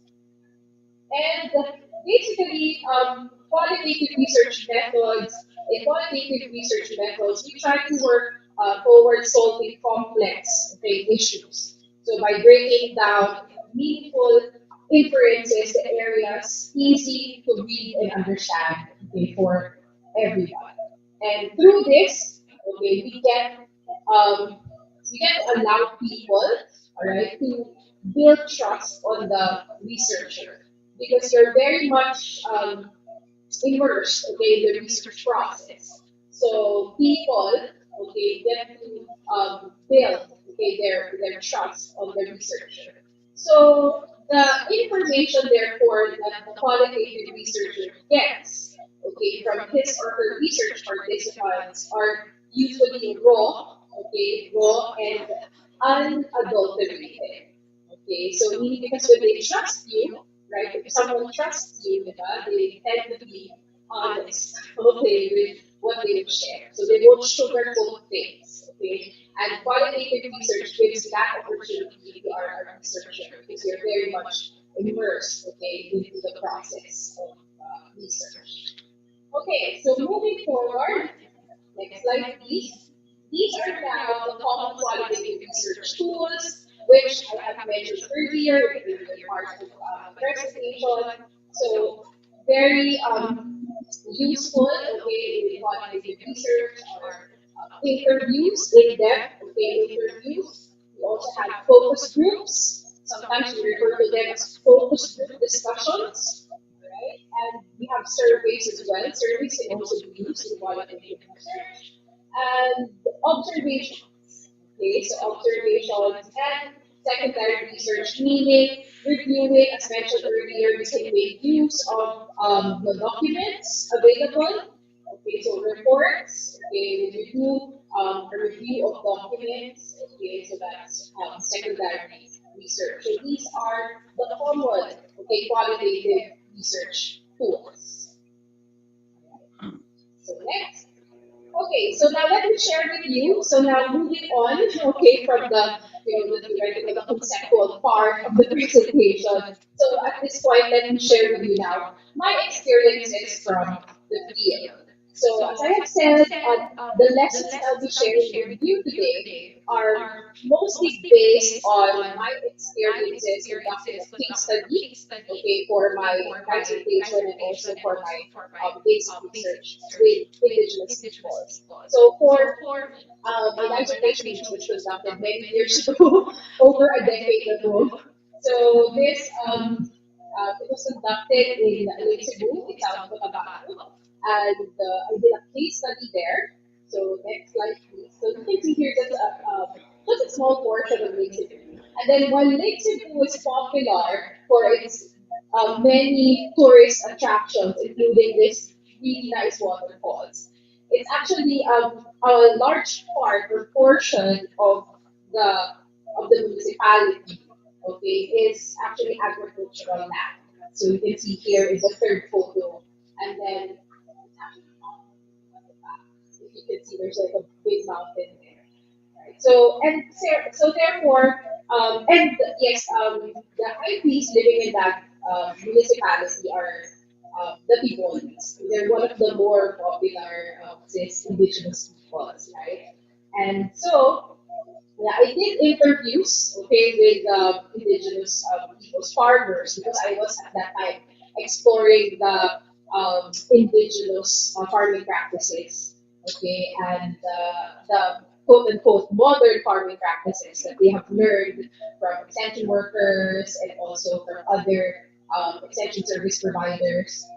So I did interviews with the elders, okay, because they're the ones knowledgeable of their local farm, indigenous farming practices, and through the information, the stories, the data that I was able to get from the field, so I was able to examine how the farmers were able to merge their indigenous farming practices and the modern, quote unquote, the more modern farming practices that they have learned from um, the settlers, okay, the migrants, because there are a lot of migrants already in the community, as well as from the extension service providers.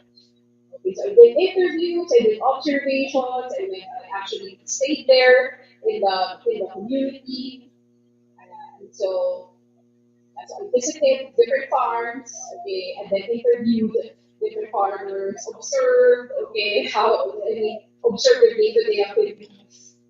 Yeah, so next. And take focus group discussions, small group discussions, because sometimes they have a tendency, IPs tend to be shy, and so sometimes it's better to do interviews in groups. So I adjusted as I did my data collection. So I did interviews and then small group discussions, focus group discussions. So these are some of the elders that I have interviewed, and these are the younger, okay, farmers. So next, yeah, and this is their former mayor, so I had to interview also the local leaders. So next, and this was the after the focus group discussion with the municipal tribal council. So and so, what have I learned, okay, from that experience? Okay, because I did a lot of interviews, I also did focus group discussions, and yes, I had to stay in the community. Alright, so I had to stay there for a while, okay, go observe your day-to-day activities. So, what are the lessons that I have learned, okay, from the field? First, so it's important since I was dealing with indigenous people, so it's important that yeah, I observed, okay, the research protocols. I had to make the necessary process of requests, okay, with the local government unit, with the municipal tribal council, and of course I have to get permission from the chieftain. Okay, so during that time, that was more than 10 years ago. Okay, so but then they were very much willing to participate in the this in the study. And it helps that I was working with, I had research assistants who are locals, and so they are practically relatives with everyone. And so it was easy, right, for me to connect with the community. So we have to observe research protocols, and we have a separate lecture on this. Dr. Peggy, who is actually in Zoom right now, okay, will be talking about research ethics. So I leave it to him to discuss, okay, research ethics. All right. So next, it's important also that you um, express, okay, clearly, okay, the purpose of your interview or your focus group discussion. So like when you go there, they would be probably wondering because there are some of the areas there are very much remote. Okay, so talagang mahirap to akyatin, no? Yung mga farms doon, bumubulong ka talaga, that some are not reachable by vehicles. And so sometimes they would wonder, oh, yung ginagawa nito dito, di ba? And so before that, before we go there, talagang sinisigurado ko na dun sa research assistant ko na alam na darating kami at ano yung purpose namin. So it has to be clear, no, what the purpose of your interview or your activity is. And it's also important, okay, that as much as possible, no, and when it applies to you. So inform the research participants how your research would benefit them. So that is very important. So that they would know, what is it for me? Okay, hindi lang tayo intruder, dito na tayo ng tanong. Kasi totoo lang, marami na pagod sa mga communities, sa mga interviews, lalo na sa mga IPs. And so there are some IP communities that we don't entertain anymore, researchers. Right? Because paulit-ulit na lang yung mga pumupunta doon. And then, siguro hindi nila nakikita na what is it for me afterward? So, may dumating na researcher and matapos. Ganyan. So, yeah. So, simula pa lang po, no, it's important that we inform them what this research is all about and how they can benefit, okay, from this research. Next, yeah, make sure your questions are clear. Okay, so yeah, para sa akin, since tayo yung nagsulat ng questions, so malamang naiintindihan natin yun, tayo yung nagsusulat. So it would help, no, to have someone else check, okay, the questions. Because it's possible that you may have phrased it, no, in a way na hindi klaro pala sa iba. So, oo, klaro siya. So, ikaw kayo nagsulat yun. But for the others, baka hindi. So, it's important also, hindi lang sa quantitative research, sa surveys ginagawa yung pag-pretest. So, even the guide questions for your interviews and focus group discussions, you can have them pre-tested to make sure na naiintindihan po talaga tayo, no? Makapag-sakin natin. Alright, next. And then I think this one is very important. Okay, so we start first with the easy questions. So yung wala masyado mga issue pala. So you're there, yes, you're there to find out what their issues are, what their challenges are, but you don't go directly to asking them what the issues and challenges are, right? So start with the easy questions. Yung mga non-threatening, questions should not be threatening in the first place, but there are questions that are, easier to answer. Okay, hindi sila kailangan mahirapan. Okay, so you start with these neutral questions for a free flow of information. Okay, so I know nagmamadali tayo sa field, pero we have to understand, no, that there is a proper way of doing interviews. In such a way that the person would not feel pressured, okay, or threatened. So we start with the easy questions. Pupustahan muna tayo. Diba? So you can start with that.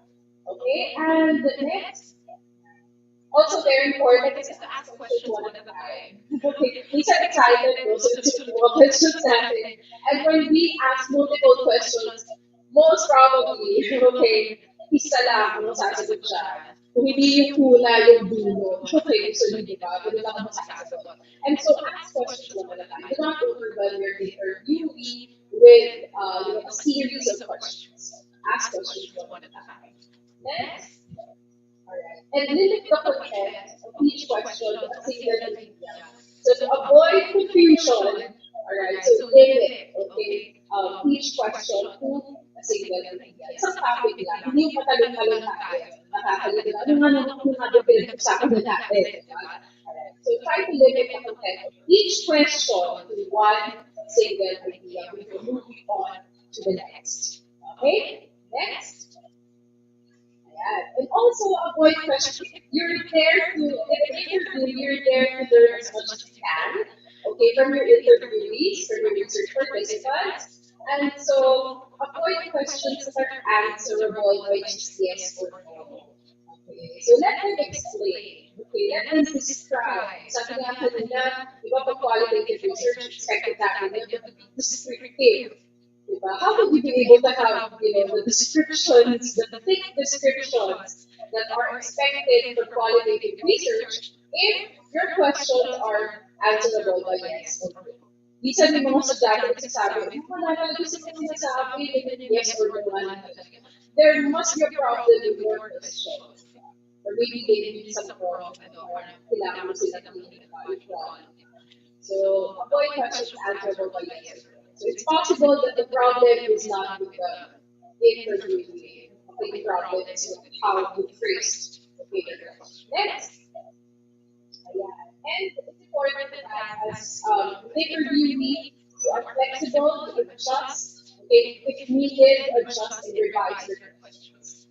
Okay, so minsan nasa kalagitnaan na tayo ng interview, hindi mo pa natatanong yung pangalang question, pero nasagot lang. So with that, dapat alert kayo doon. And you have to be flexible. Adjust or revise your questions. If you feel, nakikita mo naman yun sa nila, yung facial expressions, ay baka mamaya na nakaka-offend na pala, or baka hindi ako naiintindihan. So you also have to be attentive. And then you make the necessary, revisions to your questions. Okay? And this one is also very important. avoid leading questions that may influence the research participants.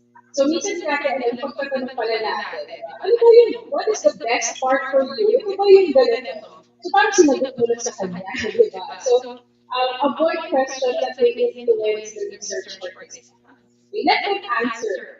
Okay, do not lead them, okay, to the answer that you want to hear. Okay, and the next,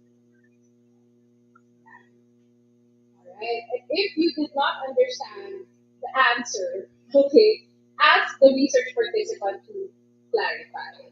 Okay, so do not assume, right? So, minsan there is a tendency, and we have experienced that even that we are students right now. So, I have been observing my students because our students right now in the OPC Studio program, they come from different backgrounds. They come from different countries. They're multicultural group.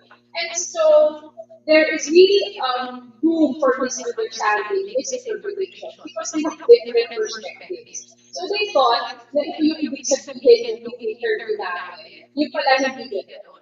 Okay? Because of differences in culture, it's possible, no, that we are misinterpreting what the person is saying. And so if you are not so sure, okay, clarify it, okay, with your research participants. Okay? And so, next, ayan, it's important not to pass. This is a good reminder, no, for everyone doing research. Okay, so especially qualitative research, do not pass judgment or criticize. You're there to learn with the community. You're not there to share, okay, your opinion. Okay, kung ano yung, ay sa akin po sa tingin ko mali yung sinasabi ko, hindi gano'n. Okay?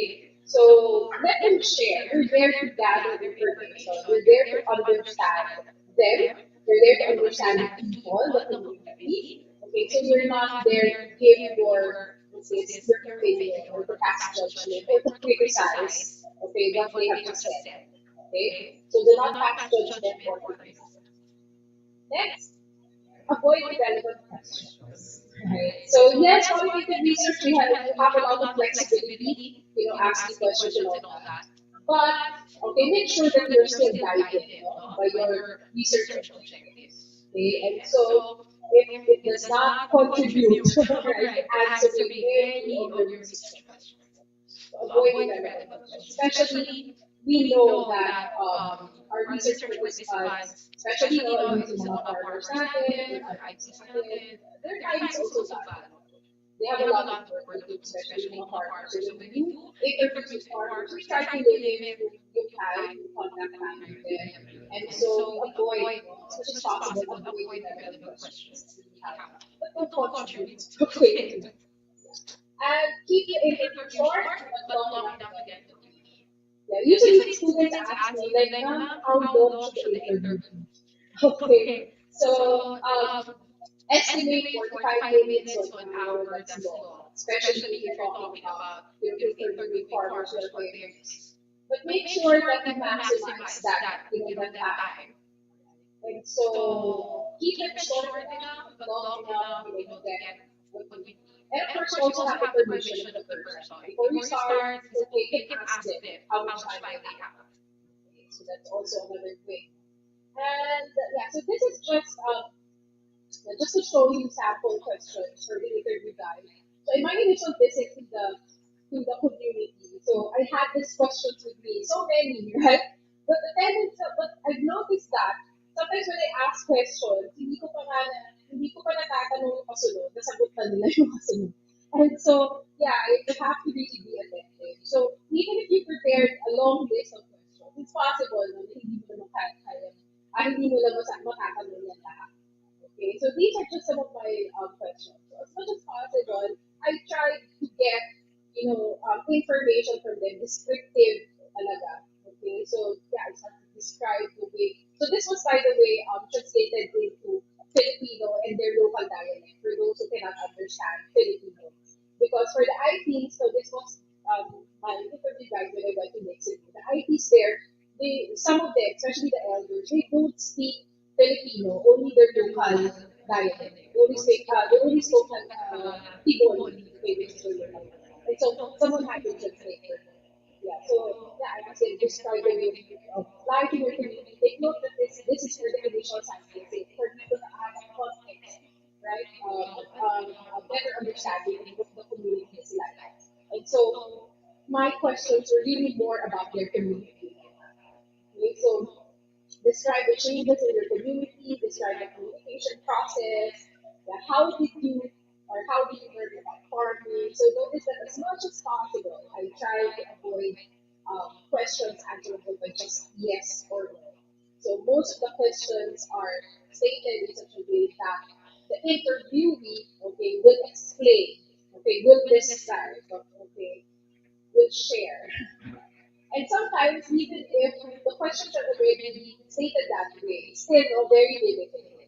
Okay, because the share reason is para hindi So you have to find a way that they will be comfortable, okay, with you. So it helps, no, to immerse first, okay, in the community. So we'll talk more about that. So this is just a sample. So you can see there, I asked, yeah, so which do you think is better? Yeah, and then teach them about your problems in farming. So as much as possible, I try not to discuss, okay, the specific issues or problems that I know are present in the community. I let them share them, okay, with me, these problems and issues. Okay, so next, and so for the focus group discussion, so I've also done focus group discussions in the community, particularly with some of the elders, which they prefer to be interviewed as a group, and also with the municipal tribal council. So they also preferred being interviewed as a group. And so try to limit the participants to 6 to 8. That's manageable. Okay, this is one of the best things that I've learned from my professor in qualitative research. So 6 to 8 for the FGP. And yeah, having done FGPs, many FGPs for the research, the different research projects that I did, the research project that I have been involved in, yeah, I've noticed that beyond 6 to 8, ang hirap na i-manage. Recently, in one of our projects, we were pressed for time, and we didn't expect that we would that there would be like 10 or more of them na darating to be for the FGB. So wala na kaming choice kundi entertain sila. Pagod na pagod kami pagkatapos. Kasi ang hirap i-manage, sobrang dami. And you have to exert effort to make sure no, na lahat ay magsasalita.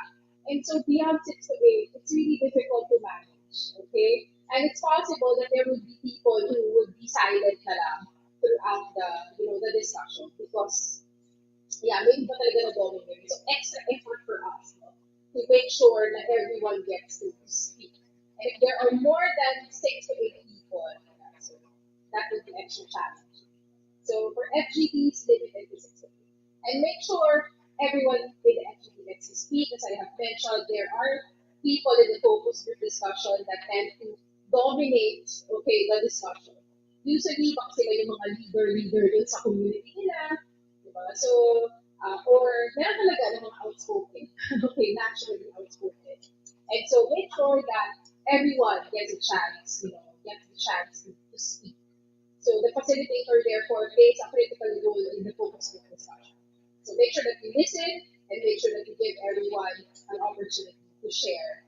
Okay, and next, yeah, this is very important. In interviews, in focus group discussions, listen attentively. Okay, so yes, you have a list of questions, but then if you don't listen, it's possible that some of the questions have already been answered, and then it's a waste of time. And then, syempre, that's parang hindi naman nakikinig yung nag-interview sa akin. Medyo off din yun, no, sa mga research participants natin. Pag nagtatanong tayo, nasagot na naman nila, napag-usapan na earlier. So it's important for us to really pay attention, listen attentively, and then when we listen attentively, we also take note, no, yung kanilang mga non-verbals. Okay? Baka mamaya naiinis ka pala sa yung kausap mo, hindi ka pala naiintindihan. So, be attentive of those things. Not just the verbal, but also the non-verbal cues. And very important at the end of the interview or the focus group, okay, that you summarize the key points discussed. As I was sharing earlier, yun na nga, napansin ko sa mga international students namin when we did the fieldwork activities here because we had to do focus group discussions and interviews. because of the different perspectives na, it's possible, no, na nami-misinterpret natin yung kausap natin. And so towards the end of the interview or the focus group discussion, I strongly suggest that you summarize, okay, the key points discussed. This would be an opportunity for you to correct any misinterpretations. Now, if there is something na hindi ko pala correctly na note, that's also an opportunity to correct mo yung mga information na hindi mo pala hindi mo pala naintindihan or dinote mo pero hindi pala ganun yun. So, for the interviewee, okay, to correct yung mga wrong information that you were able to take note of, syempre, tao rin naman na tayo, minsan, di ba, um, minsan hindi pala tama yung pagdinig natin or because there's noise all around us, it's possible that we have missed out on something very important. And so this is the opportunity now, okay, to correct, okay, and any wrong information and then any misinterpretation then maayos natin. And at the same time, this is also an opportunity for us, to ask our interviewees or research participants or focus group discussion participants if we have missed out on anything. So after we have summarized, baka naman hindi gusto ko silang ma-share. Or meron pa palang importanteng information na hindi natin napag-usapan. So that's the opportunity. So towards the end, you summarize. Okay? Next, please. So very important, therefore, as I have said, is to ask, okay, the research participants if there's anything else that they want to share. So after you have summarized, the key points, yung mga discussion points you ask them, is there anything else that you would like to add? And in my case, usually meron. Okay, may mga gusto pa pala sila, biglang ma-realize sila, lalo na yung sa focus group discussion, ayun nga, no, ganun nga yun. So parang pag na-summarize na for them. Okay, may mga additional insights pa pala sila na gusto i-share sa atin. Hindi natin na-catch. So ask them towards the end if there's anything else that they would like to share. And so, moving forward, so yeah, as mentioned earlier in the introduction, I've been involved in the Overseas Fieldwork Program of GSI Nagoya University since 2015. And in one of our fieldwork activities in Coron, Palawan, so we visited Palawan. So this was in 2015. And yeah, this experience was really a very enriching, life enriching experience for the students. So we stayed there, we observed, okay, how the indigenous peoples there, the Agbanwa, okay, with this farm, how they plant, they showed us here, like yung ano nila, how they harvest rice, yung mga ganon. It was a short stay in Calauit, but yeah, we were able to immerse and then we were able to, really interact with the community. And so, yeah, this leads me now to my next point, okay, in qualitative research, especially if you're going to do ethnographic studies. You have to establish rapport with the community. Okay, so before you go there, right, you have to find a way on how you can establish rapport. And how do you do that? Okay, so when you go to the community, diba, if you have good intentions, most probably, yung mga tao, they will accept you. Which reminds me, when we visited your IT center last week, we saw this, yung mga jars, yung mga antique jars, naka-display dun sa IT center. I was really amazed, no? I was impressed dun sa mga naka-display doon. Ano yung antique na jars doon na who knows how old these jars are. And then I said, Ma'am, paano nila nakuha yung mga jars na yan? And then Ma'am Jessa said that those were donations. So donations daw sa kanila, yung mga antiques. Like, paano nila, yun? Kasi di ba, these are important artifacts. Sabi niya, siguro kasi when we went there, then we shared kung ano yung ano nga nila, yung purpose nila, and then she told them about the museum, gano'n. So, yung mga ganun bagay. So, they tend to trust you. And then imagine, they entrusted her with those jars. Okay. And so, it's very important that when we do qualitative research, so we have to establish it. And we have to show them that we're not there just to, it's not a thing that people are just there to get information and all that. So we have to also know how they can get it, okay, in a way, sa research na ginagawa. So there. Next, do not intrude, respect boundaries. Okay, so Kasi syempre, no, tayo din naman ayaw natin ng gano'n, di ba? Yung parang naglalakad ka na, hindi mo mag-picture. Kumakain ka lang mag-isa, may mag-picture sa'yo, di ba? Parang kawawa naman yung kumakain mag-isa. Something like that. So similarly, when you're in the field, when you're doing your thing, your day-to-day activities, so syempre, no, nakaka-offend.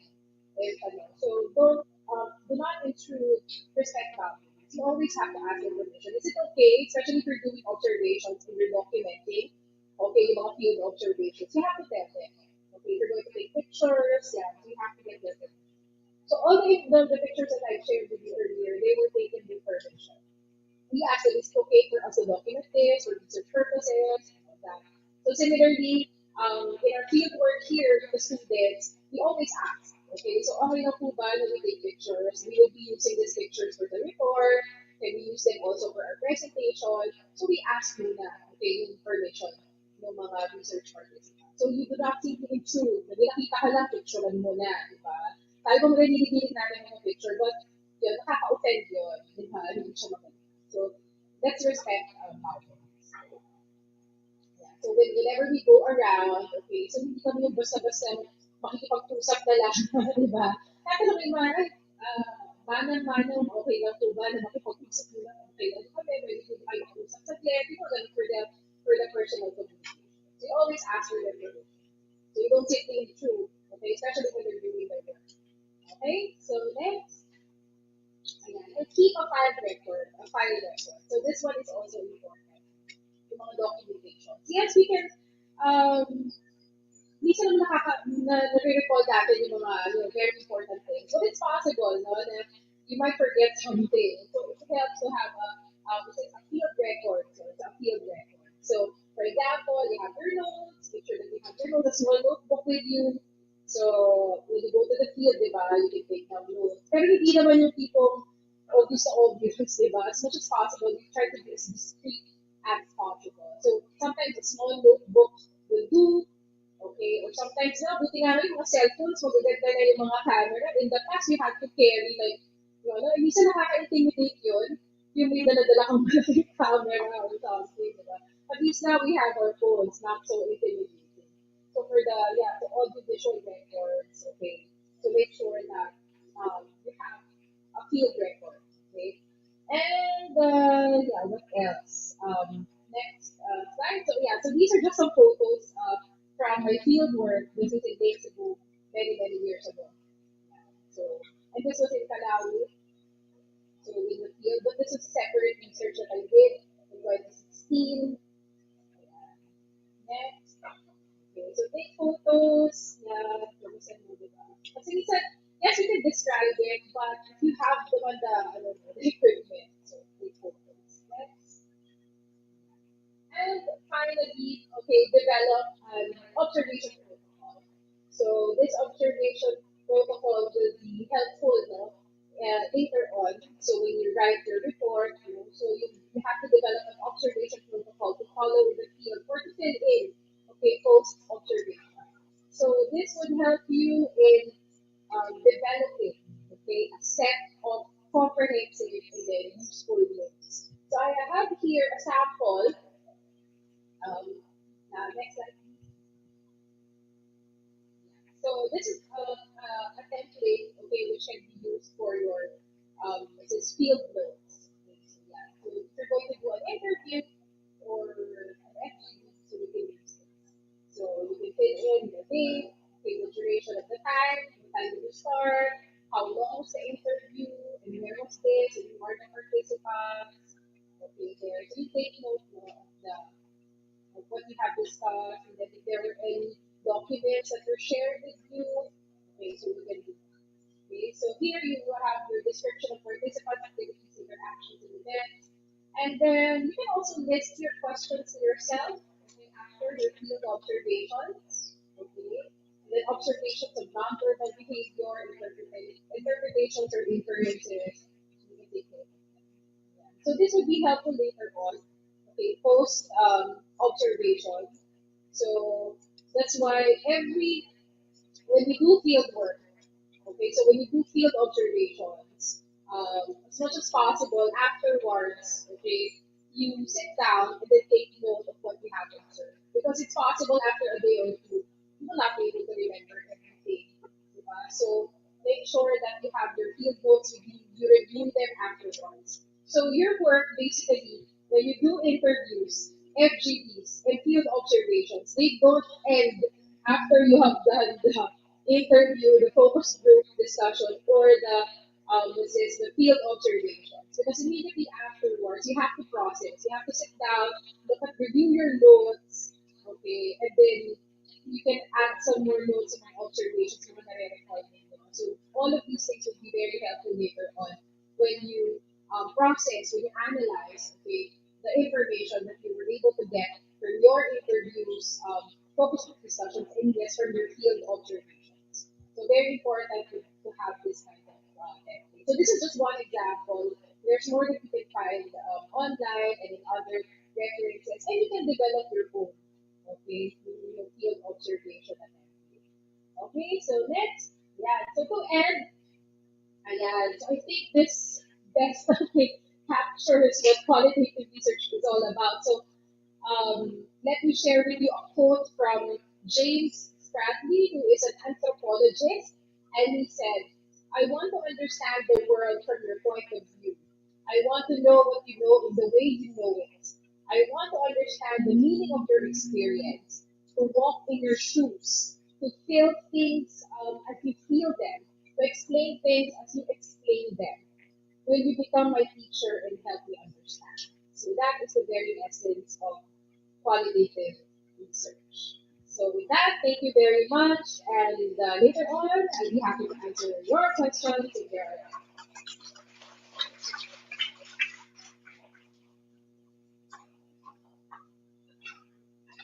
Thank you very much, Dr. EVELIE Serrano. I can truly relate to whatever she has actually discussed today. As my research participants are also indigenous peoples, they have come from Camarines Sur, and I'm also doing qualitative research, which is a case study. So everything that she said has been applied during my data gathering. And it's not easy to conduct a qualitative research. I am telling you now, it's not easy, especially the coding part and theming. If you will be doing the manual coding, it's a difficult task. But you can also use other software like in Vivo, but there are researchers, there are professors who prefer to, for you to use the manual coding, as you will be doing manual coding when you do the in Vivo thing. So I'm on my data analysis now, and still I am on the process of learning everything. And thank you for that comprehensive discussion in qualitative research. As I have managed to recall my experiences during my data gathering in Iriga City. So before I forget, we would like to remind everyone to please sign on the attendance sheet for the morning session available at the registration area. Yung sinabi kanina ni Doc Evelyn na what would the benefit that the people would get from you, especially sa akin sa IPs. Hindi pa ako tapos ng aking data analysis, but I have returned to my site, and we have renovated their public toilet as one of the promises I have given to my to the community of Agta in Camarines Sur. Kasi diba, sabi niya kanina, there are IT communities who do not want to undergo that release or that the process of research data gathering. Kasi at the end of the day, after those researchers got the needed data from them, hindi na sila bumabalik. And that's actually one of their worries as well. So nung nagpumunta ako doon, I told them that I would be helping the community. So one thing that I have actually provided to them with the renovation of their public toilet. Pinalitan namin yung mga valves, pinalis namin yung toilet, tapos nilagyan namin ng ceiling, yung ano nila. So that's actually one of the ways to tell them that is actually a great help to us as researchers kasi marami naman talaga nakukuha sa research. So with that, thank you for listening to my short sharing. And of course, yung lahat na diniscuss ni Dr. EVELIE Serrano, we're actually bounded by ethical considerations. Okay? So yung pagpunta doon, especially for ITs, you will get a free prior informed consent from the National Commission on Indigenous Peoples. And at ang dami-dami pang proseso before you get to go to the research side. Okay? Kahit hindi siya IPs, may it be children, may it be marginalized sector, there will be requirements such as ethics clearance. And to discuss further with regard to research ethics, I believe our next speaker is now available via Zoom. So allow me to introduce our last speaker for this morning session. Francis Peddy is an associate professor in the PE Governance Program at the Graduate School of International Development at Nagoya University. He received his master's in Mexican history from the Universidad Nacional Autónoma de Mexico in Mexico City and his doctorate in Latin American history and Canadian social history from York University in Toronto. Dr. Peddy teaches courses on international politics and global governance, as well as seminars that focus on migration and development. In addition, Dr. Peddy also serves as the chair of the 2023 Overseas Fieldwork Program of GSID. In terms of research, Dr. Peddy has done research on technical intern training program in Japan as part of a 3-year research grant. As part of the 5-year research project, he has examined the long-term effects of a government-level student and young professionals exchange program between Japan and Mexico. He has also conducted research on the effects of migration and migrant motivation in the municipality of Rizal, Laguna. And his favorite Filipino dish is crispy pata, washed down with a nice cold red horse beer. So at this point, ladies and gentlemen, Dr. Peddy is now ready. Please give a big round of applause to our last research speaker for this today, Dr. Francis Peddy. Well, good afternoon or good morning. I suppose it's still morning in the Philippines. I hope you can all hear me. Can you hear me okay? Yes, we can all hear you. Hello. Yes, Dr. Peddy. Okay, great. Thank you. So thank you for the opportunity to speak this morning along with my colleagues, Professor Serrano and Professor Malabayabas. It's a great pleasure to be with you via Zoom. I'm sorry I can't be there in person, but as was explained earlier, there was a medical emergency in my family and I needed to return to Japan a little bit early. But as part of our relationship with UPLB and our growing relationship with the Central Bucol State University of Agriculture, I would like to make this presentation on behalf of the Graduate School of International Development regarding research ethics. So I'm just going to share my screen. Hopefully we won't have any technical problems. Okay, can everyone see that? Joe or someone, please just let me know if it's showing up properly. Okay, thank you very much. So I realize it's late in the morning and everyone's probably getting hungry, so I'll try to keep this to the point because I'm presenting over Zoom. Some of the more interactive parts may need to be cut, but I do encourage you to put on your thinking caps for some of the questions that I'm going to pose to you. And without further ado, let's go into the question of research ethics. So let's discuss, or let's think for a moment, a little bit, what do you think is ethical research? And why does it matter that we behave ethically as researchers? So I would encourage you now to think, or if you have a notebook, jot down some brief answers to these two questions. And at the end of my talk today, let's see the degree to which your answers and the content of today's lectures actually match up. When conducting academic research, you can use the golden rule as a guide, and I think you're all very familiar with this. The golden rule states, do unto others as you would have them do unto you. This is a positive formation of this particular principle. However, I would also encourage everyone to think about the negative formation of this principle, which is do not do to others that which you would not want done to you.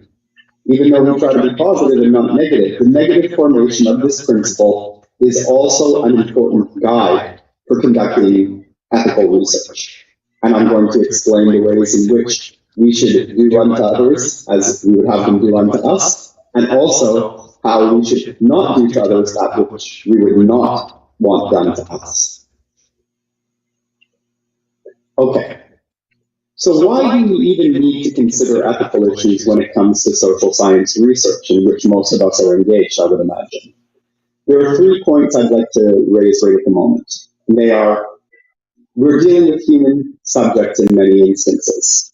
So as was previously explained, I do a lot of my research with migrant workers.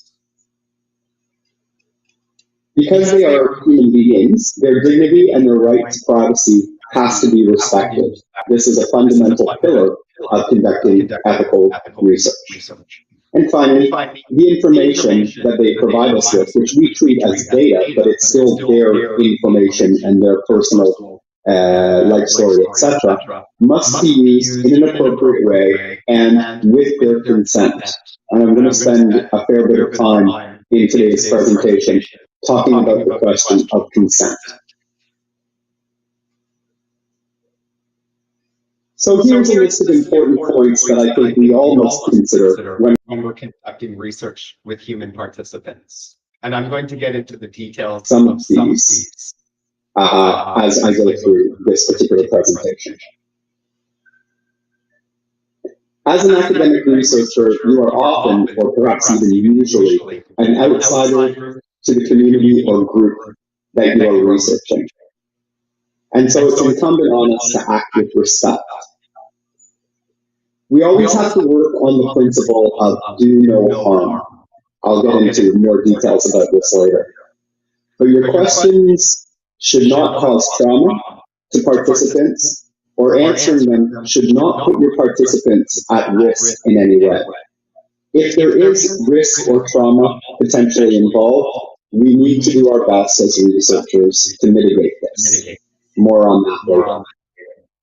Remember that for your respondents, and Ma'am EVELIE also underlined this in her presentation, their time and information is valuable and must be treated as such. And something that I always tell my students at GSID and when I give this kind of a lecture, you need them, but they do not need you. The people who are participating in your study are doing so voluntarily, and it is for your benefit as a researcher. They don't need to do it. They could go along living their everyday lives without ever participating in any kind of academic research and be perfectly happy. However, you as the researcher are relying on them. Because of that relationship, you must be respectful and ethical. Remember that you're interpreting and retelling human stories. So it seems like common sense, but just to underline it, you should never lie. You should never embellish information, and you should never misrepresent what your respondents tell you. Another very important point from my point of view is that you're there to learn, not to teach. Conducting research is an act of learning. We're not there to lecture people. We're not there to tell them how they should live their lives. We're there to learn from their experiences. And therefore, it's incumbent on us to be humble and to watch and listen more than speak and intervene. Okay. Now, I'd like to discuss in a little more detail 6 principles of conducting ethical research that were formulated by one of my colleagues, Professor Rabina, and that we use at the Graduate School of International Development.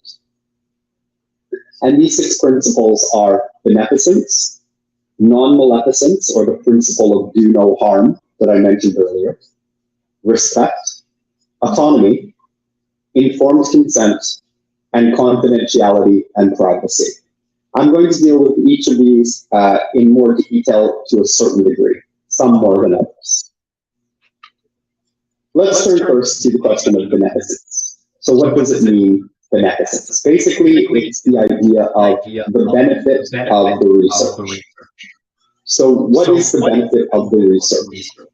Both to society, because as researchers, we hope that our work has some kind of positive impact.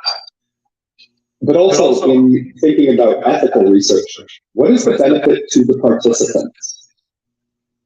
Now, this maybe is a question that is more applicable to large-scale and well-funded research projects, where you have a research grant and a certain amount of money or resources that you can use to compensate or remunerate your research subjects. Remuneration for respondents for their participation can take different forms, but regardless of the form that it takes, it should also be socially and culturally appropriate. It should be done transparently, lawfully, appropriately, and fairly. Now, most of the people participating in today's learning event, I imagine, are connected to public institutions, whether in the Philippines or, in my case, in Japan. And public institution funding usually does not permit cash payment to respondents. So, for example, I'm currently engaged in a 3-year research project, which is funded by the Japan Society for the Promotion of Science, JSPS, and distributed, the fund for it is distributed through my university. I provide a certain amount of compensation for people who participate in my key informant interviews, and in consultation with the university as the disperser of the funds, it was determined that I could give gift cards or university goods such as t-shirts that are worth approximately 1 hour of salary for the people who are participating in my study. That amounts to about 1,500 yen or 750 Filipino pesos. That's an average salary for the workers that I speak to. And I make it known before the interviews take place that people who participate will receive some small compensation. And they can choose whether they would prefer a gift card or some university goods. However, in a lot of cases, we don't have research funds to draw on, or very limited ones. What do we do in this case? Well, you can provide some kind of token of appreciation. So in previous field work, when I did not have a fund to draw on, I would provide snacks or give small gifts, maybe from the university or maybe from the part of Japan where we were based in Nagoya, or as is quite common in the Philippines, certificates of appreciation to say thank you and to provide some small example of reciprocity for the time that the respondents are giving you. So that's the principle of beneficence. Very important, of course, is the question of non-maleficence, or do no harm. Before you even embark on your research, you should think, are there costs or risks to participants through their involvement in your research project? And the question of risk is particularly important for us as academic researchers. These risks can take many different forms. Some of them include psychological risk, such as reliving trauma as a result of involvement in a research project. Social or cultural risk, such as the risk of being ostracized by the community if you participate in a study with an outside person. There could be economic consequences like job loss if the participant is discovered to be involved in a research project that their employer does not sanction. And in the most extreme kind of cases, there could even be political repercussions for participation, such as legal or extra-legal punishment and the violation of civil and human rights. So risk assessment, when we are formulating our research proposals, is vital and may require extra institutional oversight, which I'm going to discuss a little bit later. To give a concrete example to everyone listening today, the people that I speak to for my current research project are generally low or unskilled, blue-collar foreign workers here in Japan. And there is some economic risk to them by participating in my study, because their employers, in many cases, may not wish them to participate. So I have to take steps to make sure that their participation will not be discovered by their employers. When we get to the part on confidentiality and privacy, I'll talk a little bit about how I do this. But when I was making this research design, I had to consider what are the potential risks of participation and how do I minimize them. We can never maybe eliminate them completely, but we can certainly try to minimize them as much as possible. All right. Now, the question of respect, I say always, is just a question of common human decency. Going back to the golden rule that I mentioned earlier, do unto others as you would have them do unto you, or do not do unto others what you would not want done to yourself. So always be polite and accommodating and patient. Prioritize the comfort of the participants in the sense of where the research activity takes place, under what conditions, at what time, based on what schedule.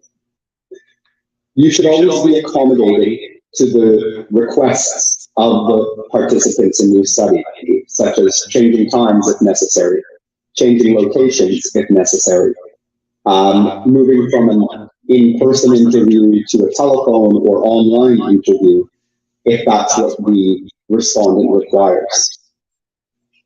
I think a really good principle is listen more and speak less. As I said earlier, you're there to learn, and you're quite often gathering information that is based on people's real-life experiences. Give them the chance to explain those experiences and listen and interject respectfully and minimally to the degree possible. Again, I might sound like a bit of a broken record here, but you need them. They do not need you. So you need to be respectful of all these things that I mentioned. And another consideration is the question of social and economic and cultural, perhaps, power imbalances that may exist.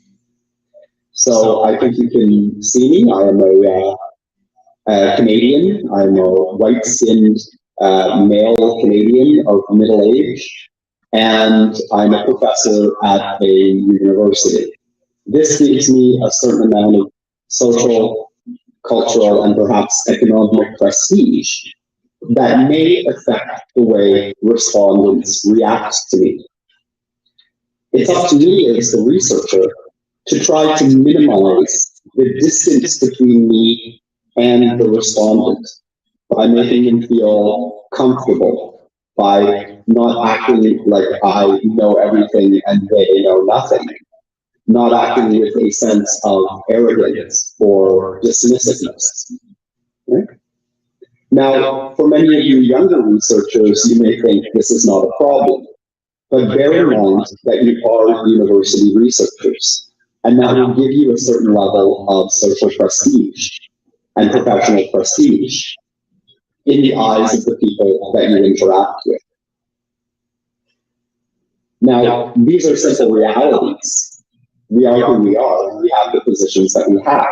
We can't really hide those, and in fact, if we're doing ethical research, we should not hide those. But we should consider how our position as researchers may affect the people that we're interacting with, and try to minimize any gap or distance that exists between us and the research participants. Autonomy is the question of choice. So, in a research project, all participants that you ask, of course, have the right to choose whether or not to participate. If they choose to participate, great. If they choose not to participate, we should not unnecessarily pursue or pressure them just because we have objectives we want to fulfill. It is the individual's choice whether they participate or not, and we must respect that. And also, all participants have the right to withdraw from the research, even after participating, without any kind of consequence or penalty.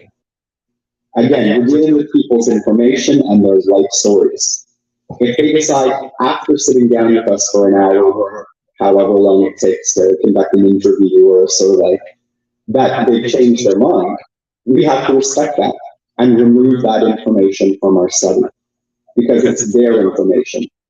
We are just holding on to it for them. We don't own it. They do.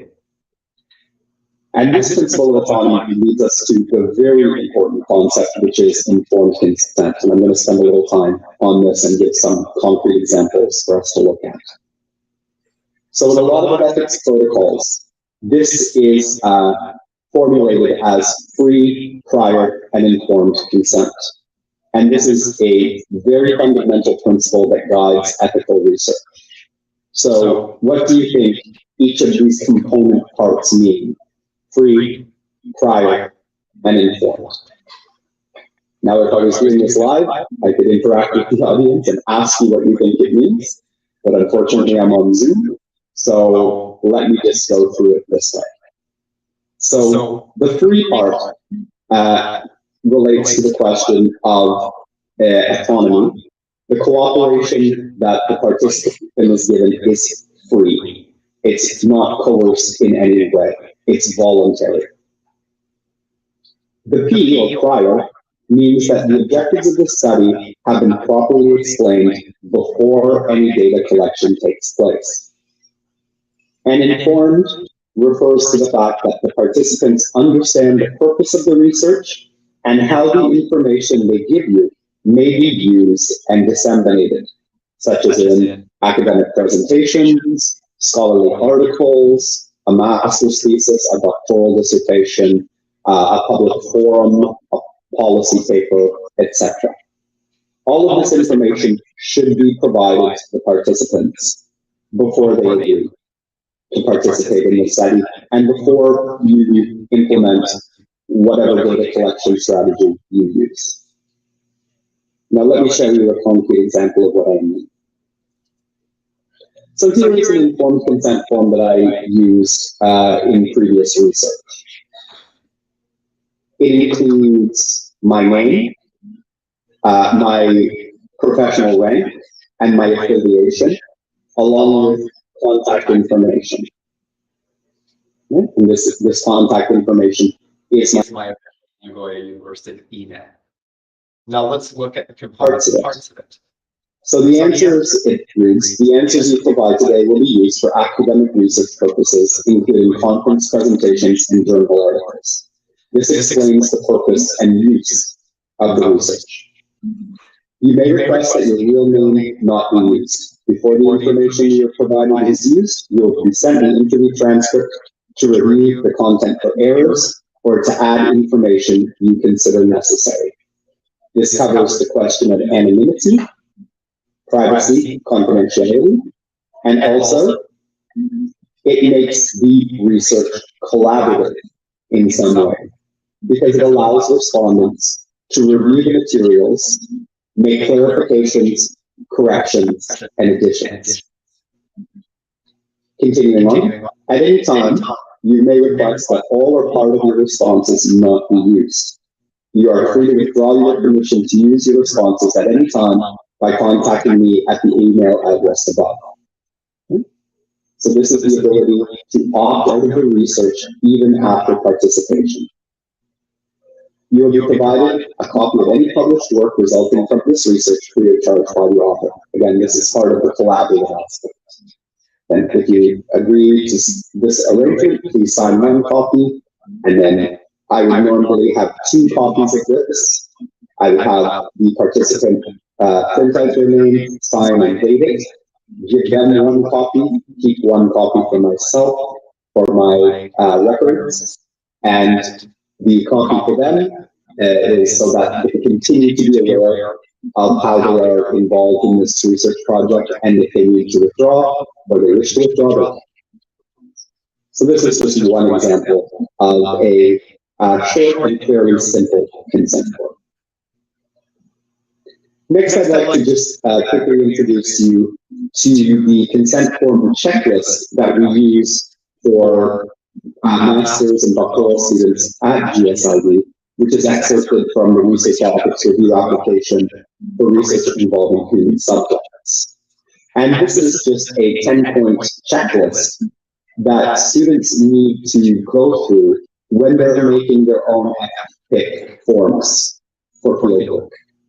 And it obviously takes into account things like the research being voluntary, that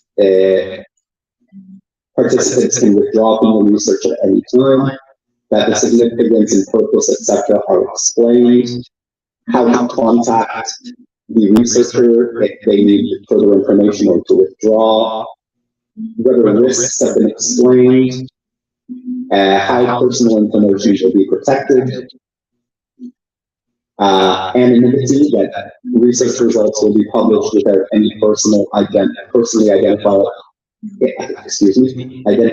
information. English is hard. And the consent form will specify if there is remuneration, and if so, how much, and that the approval of an authority at GSID was received. Now, we have the option at GSID of either having the principal supervisor of the student review the proposed research for ethical concerns and their informed consent. If it's determined by the supervising professor that there is no substantial risk involved, then that's where the process ends. The professor contacts the ethics review board, says, I've reviewed this and determined that there are no significant risks involved and that the student has taken the necessary steps to prepare to conduct ethical research. However, if it is felt by the student, the supervisor, that further review is needed, it can be sent to the GSID Ethics Review Board for determination whether the proposal needs to be altered to minimize risk. And if that's the case, the student will receive a reply from the Ethics Review Board with a number identifying that this research has properly been vetted before it began. Okay. The final principle from our 6 principles at GSID that I'm going to discuss briefly is confidentiality and privacy. This means that participants continue to have a measure of control over the collected data, in the sense that they know how it's going to be treated.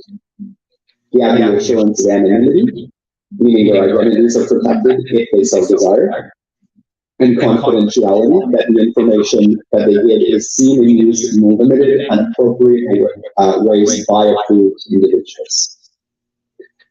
Quite often, this entails an agreement regarding the keeping of notes, audio and visual recordings and photos, and how they're going to be stored, and transparency regarding the data storage, such as where is it going to be stored, by whom, and for how long will the researcher retain the records from the interaction with the respondent. All of these things need to be considered before the fieldwork begins. Okay. I'd now like to turn to how different ethical issues will arise at different points of the research process. Not everything happens at once. And at the different stages, we will need to conduct ourselves in different ways in order to act ethically. So I've divided it into 5. Prior to conducting research, the beginning of the study, collecting data, usually through fieldwork, analyzing data, and reporting data, such as publishing and presenting. So, prior to conducting research, as I just said, it's important to get approval. Whether this be through an ethics board, a supervising professor, or a supervising committee. It's important to make contact with people in the research site to get the appropriate permissions, to be there, to act as a researcher, to speak to people, to observe different sites, and so on. And also, you should make sure to have permissions for any secondary sources you may be using. Many of them will be open access, or many of them will be simply subject to the rules of academic citation and referencing. But if you're using images or recordings, etc., you may need further permissions. And it's the responsibility of the researcher to get those permissions in advance. At the beginning of the study, you should make sure participants and any local assistants who might be working with you understand clearly the purpose of the research. What is your objective? What kind of questions are you trying to answer? And how are you going about them, like your methodological tools and approaches? It's very important that you make sure you understand any local rules or laws with which your research could conflict potentially. And make sure that participants are who they say they are, and that they are not at risk or from vulnerable populations that require special consideration, like children or minorities. When you're collecting the data, so in the middle of the field, keep in mind these 4 key words: respect, status, reciprocate, and protocol.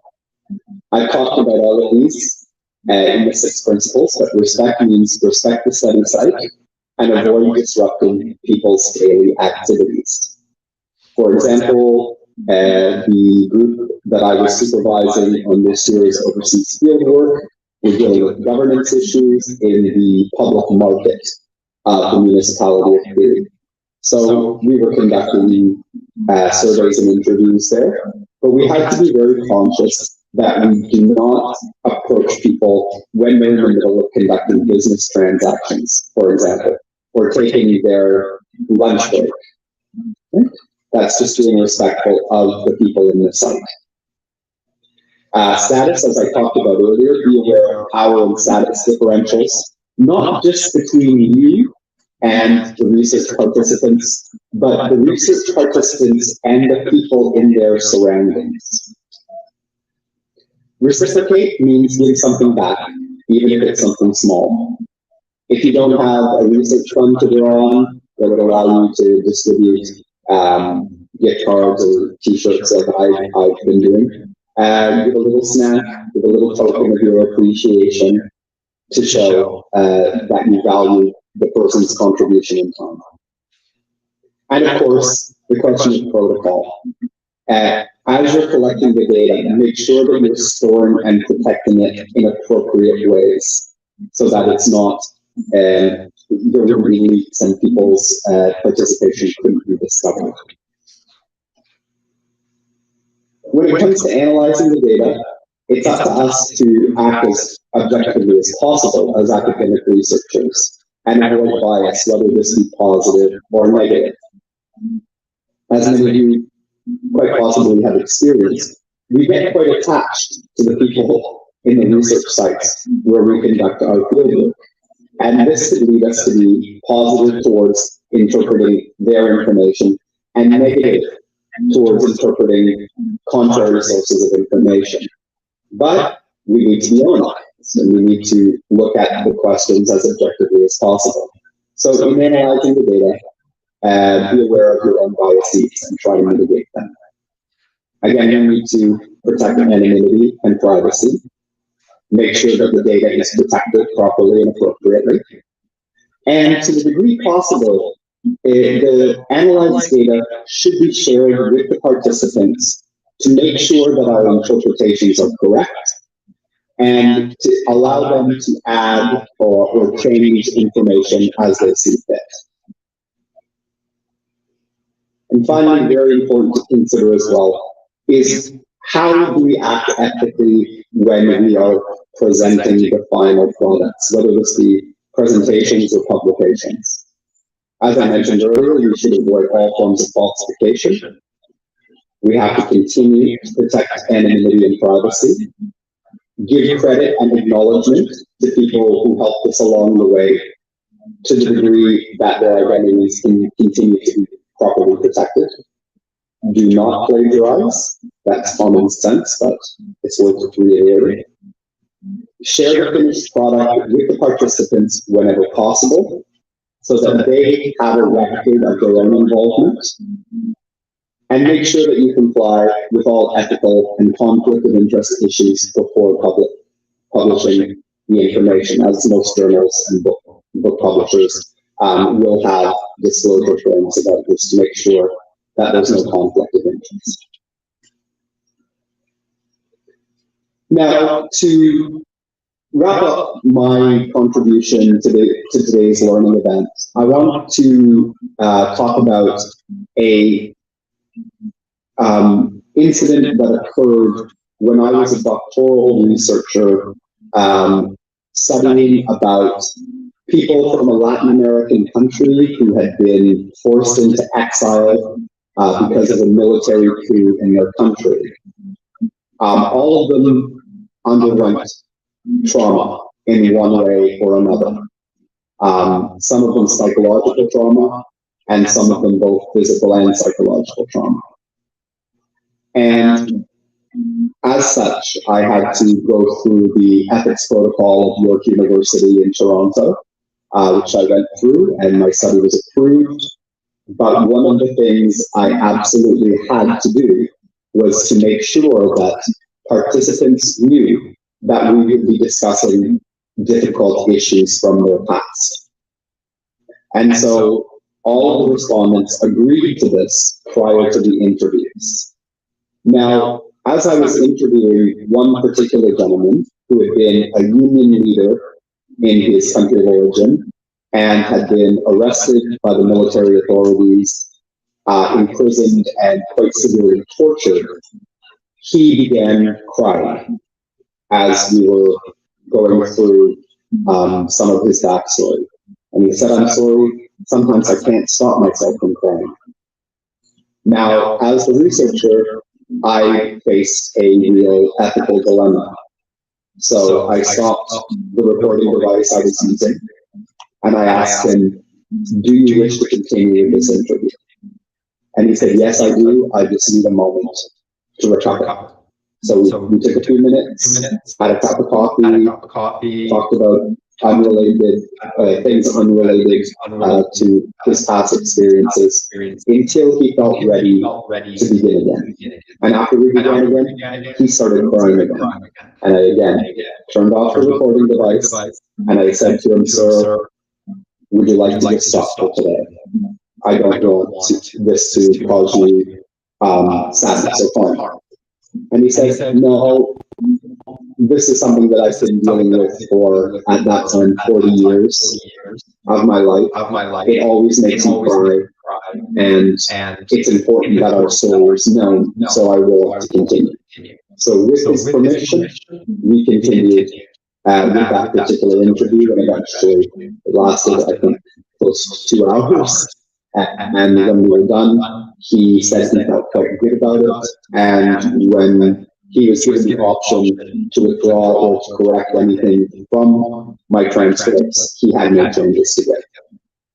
I saw him later when my dissertation was published as a book, and he was quite happy with the results. So it was an ethical dilemma. I hope I handled it appropriately. Certainly the gentleman in question did not have complaints about the way I handled it. So hopefully that went well. But these are some of the potential pitfalls that we may encounter when we do ethical research. So just to conclude my part of today's session, I would have to say that a large part of research ethics really is a matter of common sense and common decency. Just act like a good human being, and I think you can conduct ethical research. However, there may be rules and protocols that you must follow and you should. But ultimately, it's about showing respect to participants, feeling gratitude for their time and shared experiences, and protecting their safety and privacy. I don't think that that is very complicated, but it is essential to being an ethical researcher. Thank you very much for your attention, and if we can, I'm open to any questions that might come from the floor.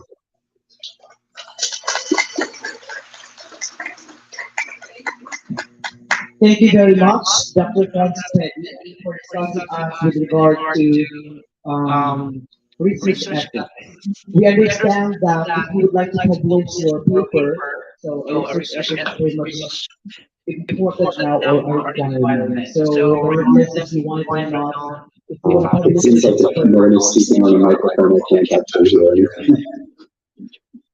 Can you check? all right. Anyway, we will be taking with Dr. Petty using the laptop. I'm sorry, I can't hear that. Okay, so as structure, we will be with a question and answer. So if you have some questions, we have already distributed piece of paper or script of paper, so you may want to write the questions there. But we will only be entertaining at least 5 or 3 to 5 questions before we take our lunch, so you can already enjoy your lunch as well. So the first question is for qualitative research, especially for FGD and injury.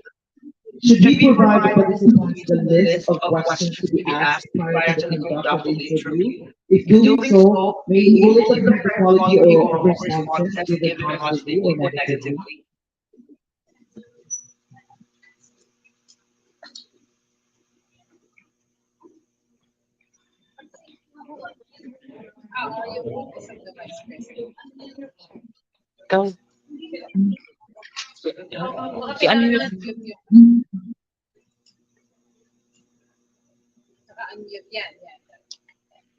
The first question is for you, Dr. Edwin.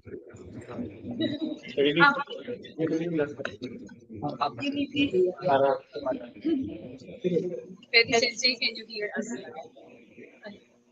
Pwede Pwede Sensei, sensei, can you hear Yes, I can now. Okay, okay, okay.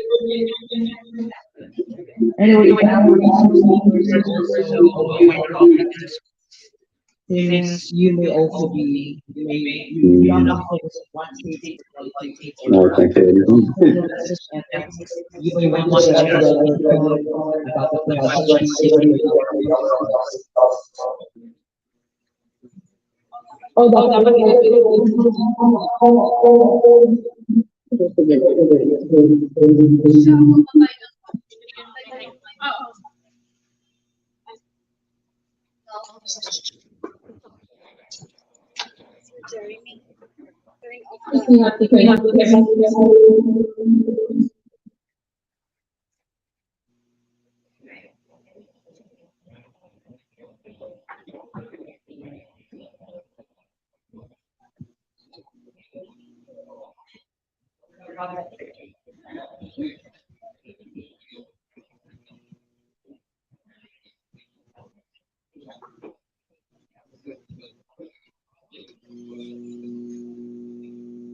Test mine.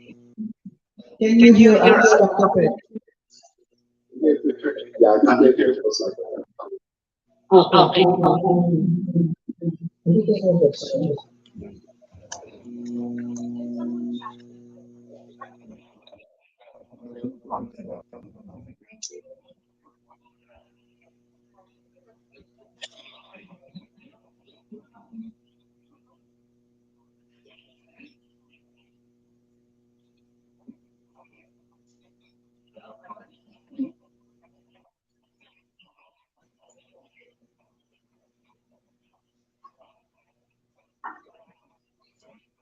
As as regards sharing the question in advance, no, that is not ideal. So you should be giving the questions during the actual okay, FGD or interview. Because the tendency is if you're going to give in advance, what is the answer will not be candid anymore. right? So they would have time to reflect on it and think about it and maybe even research about it. So if you ask them, if you're going to ask a question, it's better to ask, okay, what is on the day itself. So when you have your interview or your FG, because yeah, it will definitely affect the responses. If we will have time to prepare in advance, then it's their answers. Okay? So ideally, no, we do not give the questions in advance, but you can tell them what you will be talking about. Okay, you can tell them what you will be talking about. You can give them an overview of the research and yeah, an idea of what is expected from the interview or for the FGD, but you don't give the list of questions for the FGD and AI.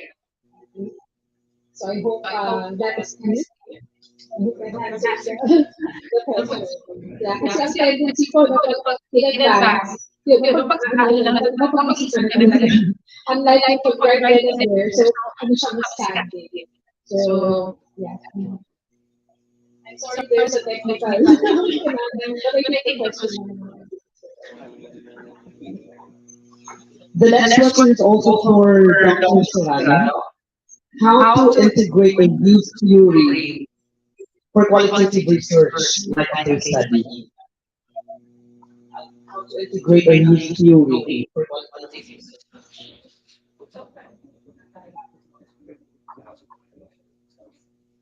Okay, are you asking about theoretical framework? So it's okay actually in qualitative research to be guided by theories, no, which you will use later on, okay, in your analysis. And then also when you discuss, okay, so when you have a theory as part of your theoretical framework, so you can use that later on in your discussions. So when you have in your discussions, your assistant argument can be supported, no, by these theories.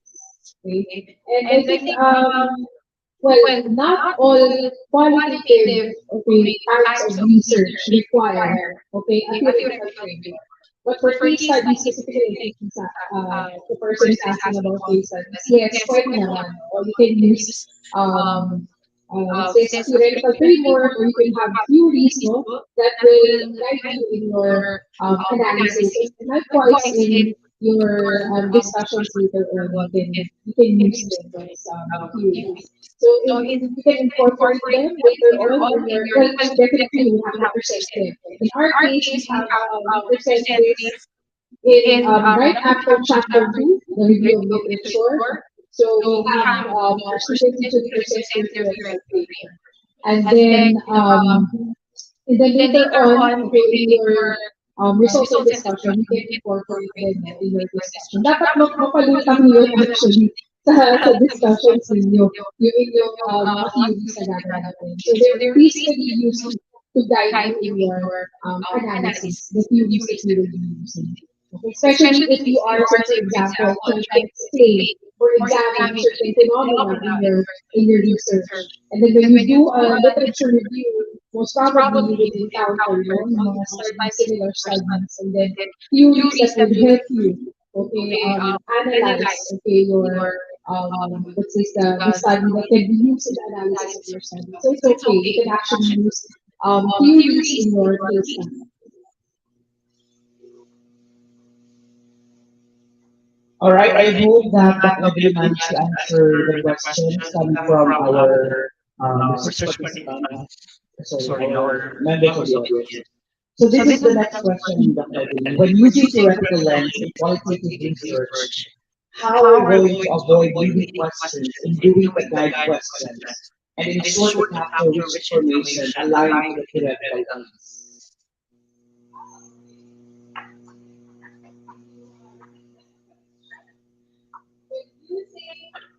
Theoretical lens in qualitative research, how do you avoid leading questions in doing the guide questions to capture rich information?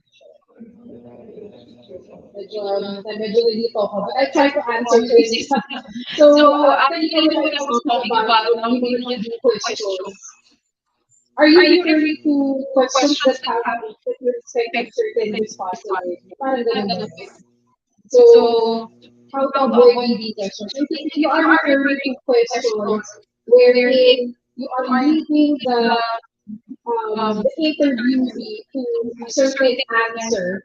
Okay, so you just have to be you just have to I think you have to phrase it no in such a way na hindi strict yung ina-expect mong sagot. Kasi minsan ganun yun eh. I think you have to guide parang the thing is you already have most probably certain biases because of the theories that you already have based on your research. And so you have to be careful, okay, in answering in phrasing your question such that you are not merely parang repeating what was already there in your theory. So I'm not sure if that's what you mean by this, but if you are referring to questions that have that will what do you call this that would elicit the answers that you are expecting based on the theory. Okay, so you just have to make sure that you phrase your questions now without parang leading them. It says parang wala, you're not going to mention like specific concepts, okay, from the theory that you are that you have or the theoretical lens that you are using. So you don't have keywords no, that would lead them to let's say answering your question in a way na expect mo because that's what the theory says. Okay, so I think you have to make sure that the question does not have yung mga clues, okay, or cues that would lead them to saying this, you know, na ito kasi yung nakalagay sa theory. I hope I understood it correctly.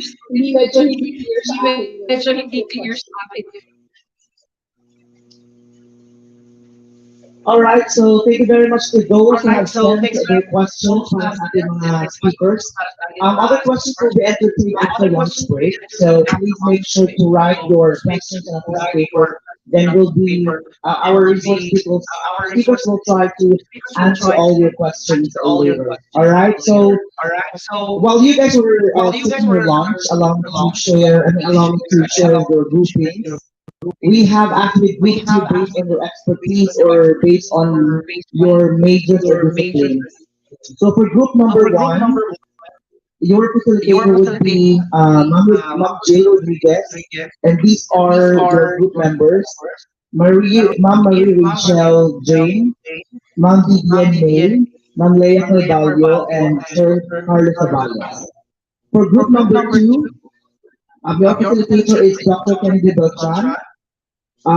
These are the members for group two: Mark Anthony Ampongan, Ma'am Josephine Gonzalez, Ma'am Sherry Alibin, Sir Ariel Torres, and Ma'am Melinda Pan. For group number three, you will be facilitated by Ma'am Nina Francia Bergonio, and these are the group members: Joseph Pinero, Sir John Ramsey Bendanya, Sir Jose Barrientos, Juego, I don't know the first name, and also De La Vega. For group number four, your facilitator is Ma'am Catherine Arga. These are the group members for group number four: Sir Anton Romero, Sir Marvin Orogo, Ma'am Salvacion Eje, Sir Ricardo Lanson, and Sir Paul Andrew Paginawa. For group number five, your facilitator is Sir Michael Bassister, and these are the group members. We have Ma'am Cherry Love Montales, Ma'am Lizel Manalo, Jesse Love, Ray Anuevo, Imari Merrill Rojas, Ma'am Elma Rosales, Ma'am Joanna Marie Perez, and Ma'am Ara Jill O'Malley. Alright, anyway, we will be flashing the names later on screen so you can actually remember your group members. Alright, so we will be resuming our workshop after the lunch break. So maraming salamat.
EVELIE, pasensya na.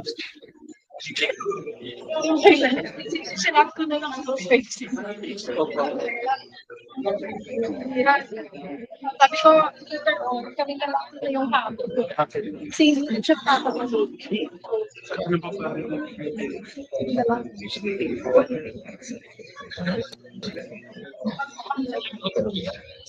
Thank you po. Bakit tayo, sir? Okay, okay.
the center of the agricultural World world Eagle stands stands a a premier premier institution institution committed committed to to cultivating cultivating lands lands of of real real estate estate and and successful successful nations. nations.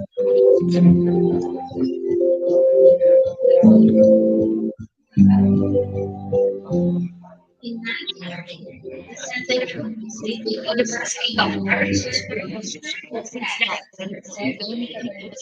was established which will generate agricultural technologies and modernize farming techniques. Since then, it has cemented its name as one of the agricultural universities in the Philippines. Its technology mandate construction, research, and extension has driven CBSA to offer quality services to its stakeholders.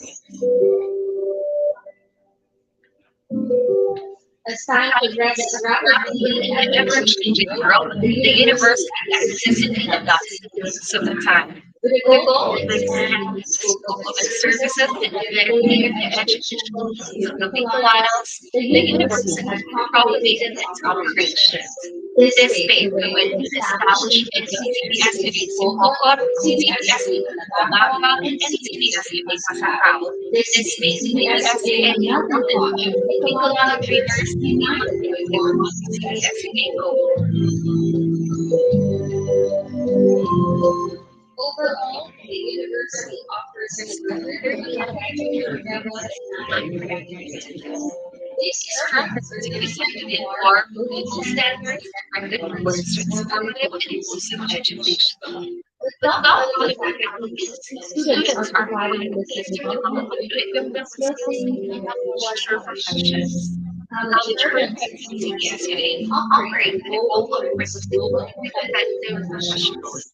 Continuously, Continuously, the the university university invests in invests in physical physical resources, resources, infrastructures, infrastructures, equipment, equipment, laboratories, and laboratories, and facilities to facilities to ensure ensure students students are are job job ready ready after after graduation. graduation.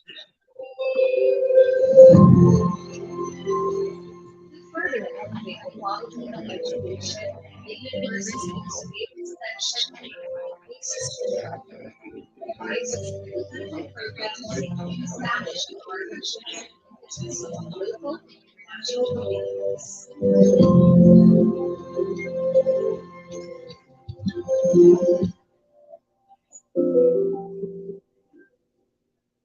In its pursuit of developing and Developing and delivering delivering technology technology to to the the rural rural and urban urban areas areas of of our our region, region, CBSA CBSE has has intensified intensified its its research and research and development development programs. programs. As a As a regional regional research research center, center, it it has has been been digital digital research research leader leader in in agriculture agriculture and and industrial industrial technology technology in in its its allied allied units. units. The The university university also has has taken taken significant significant steps in steps in intensifying intensifying its its technology technology commercialization commercialization and and production production operations. operations.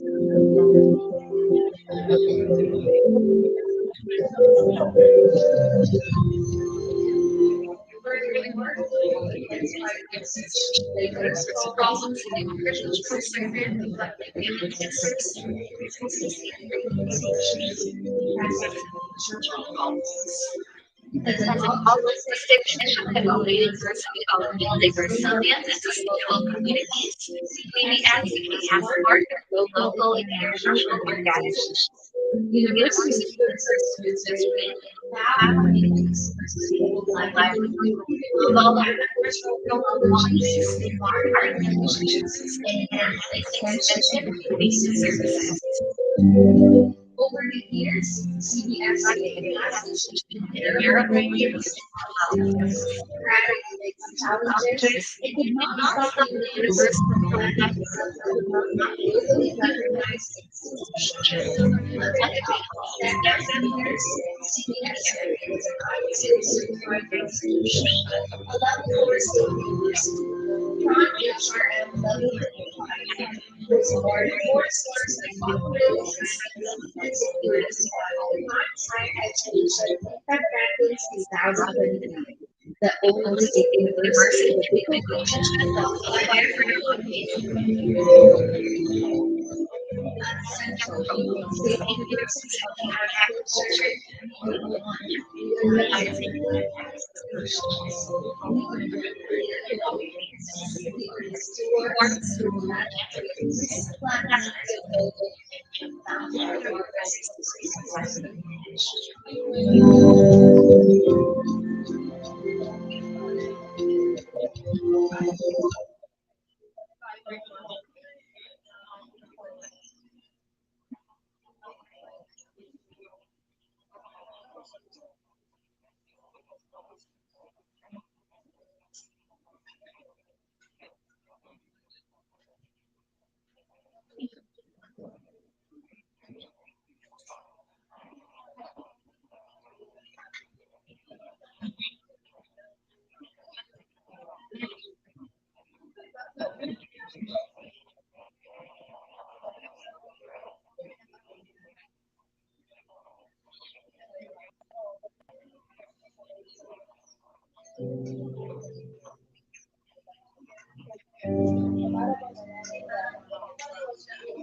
Nga kayo.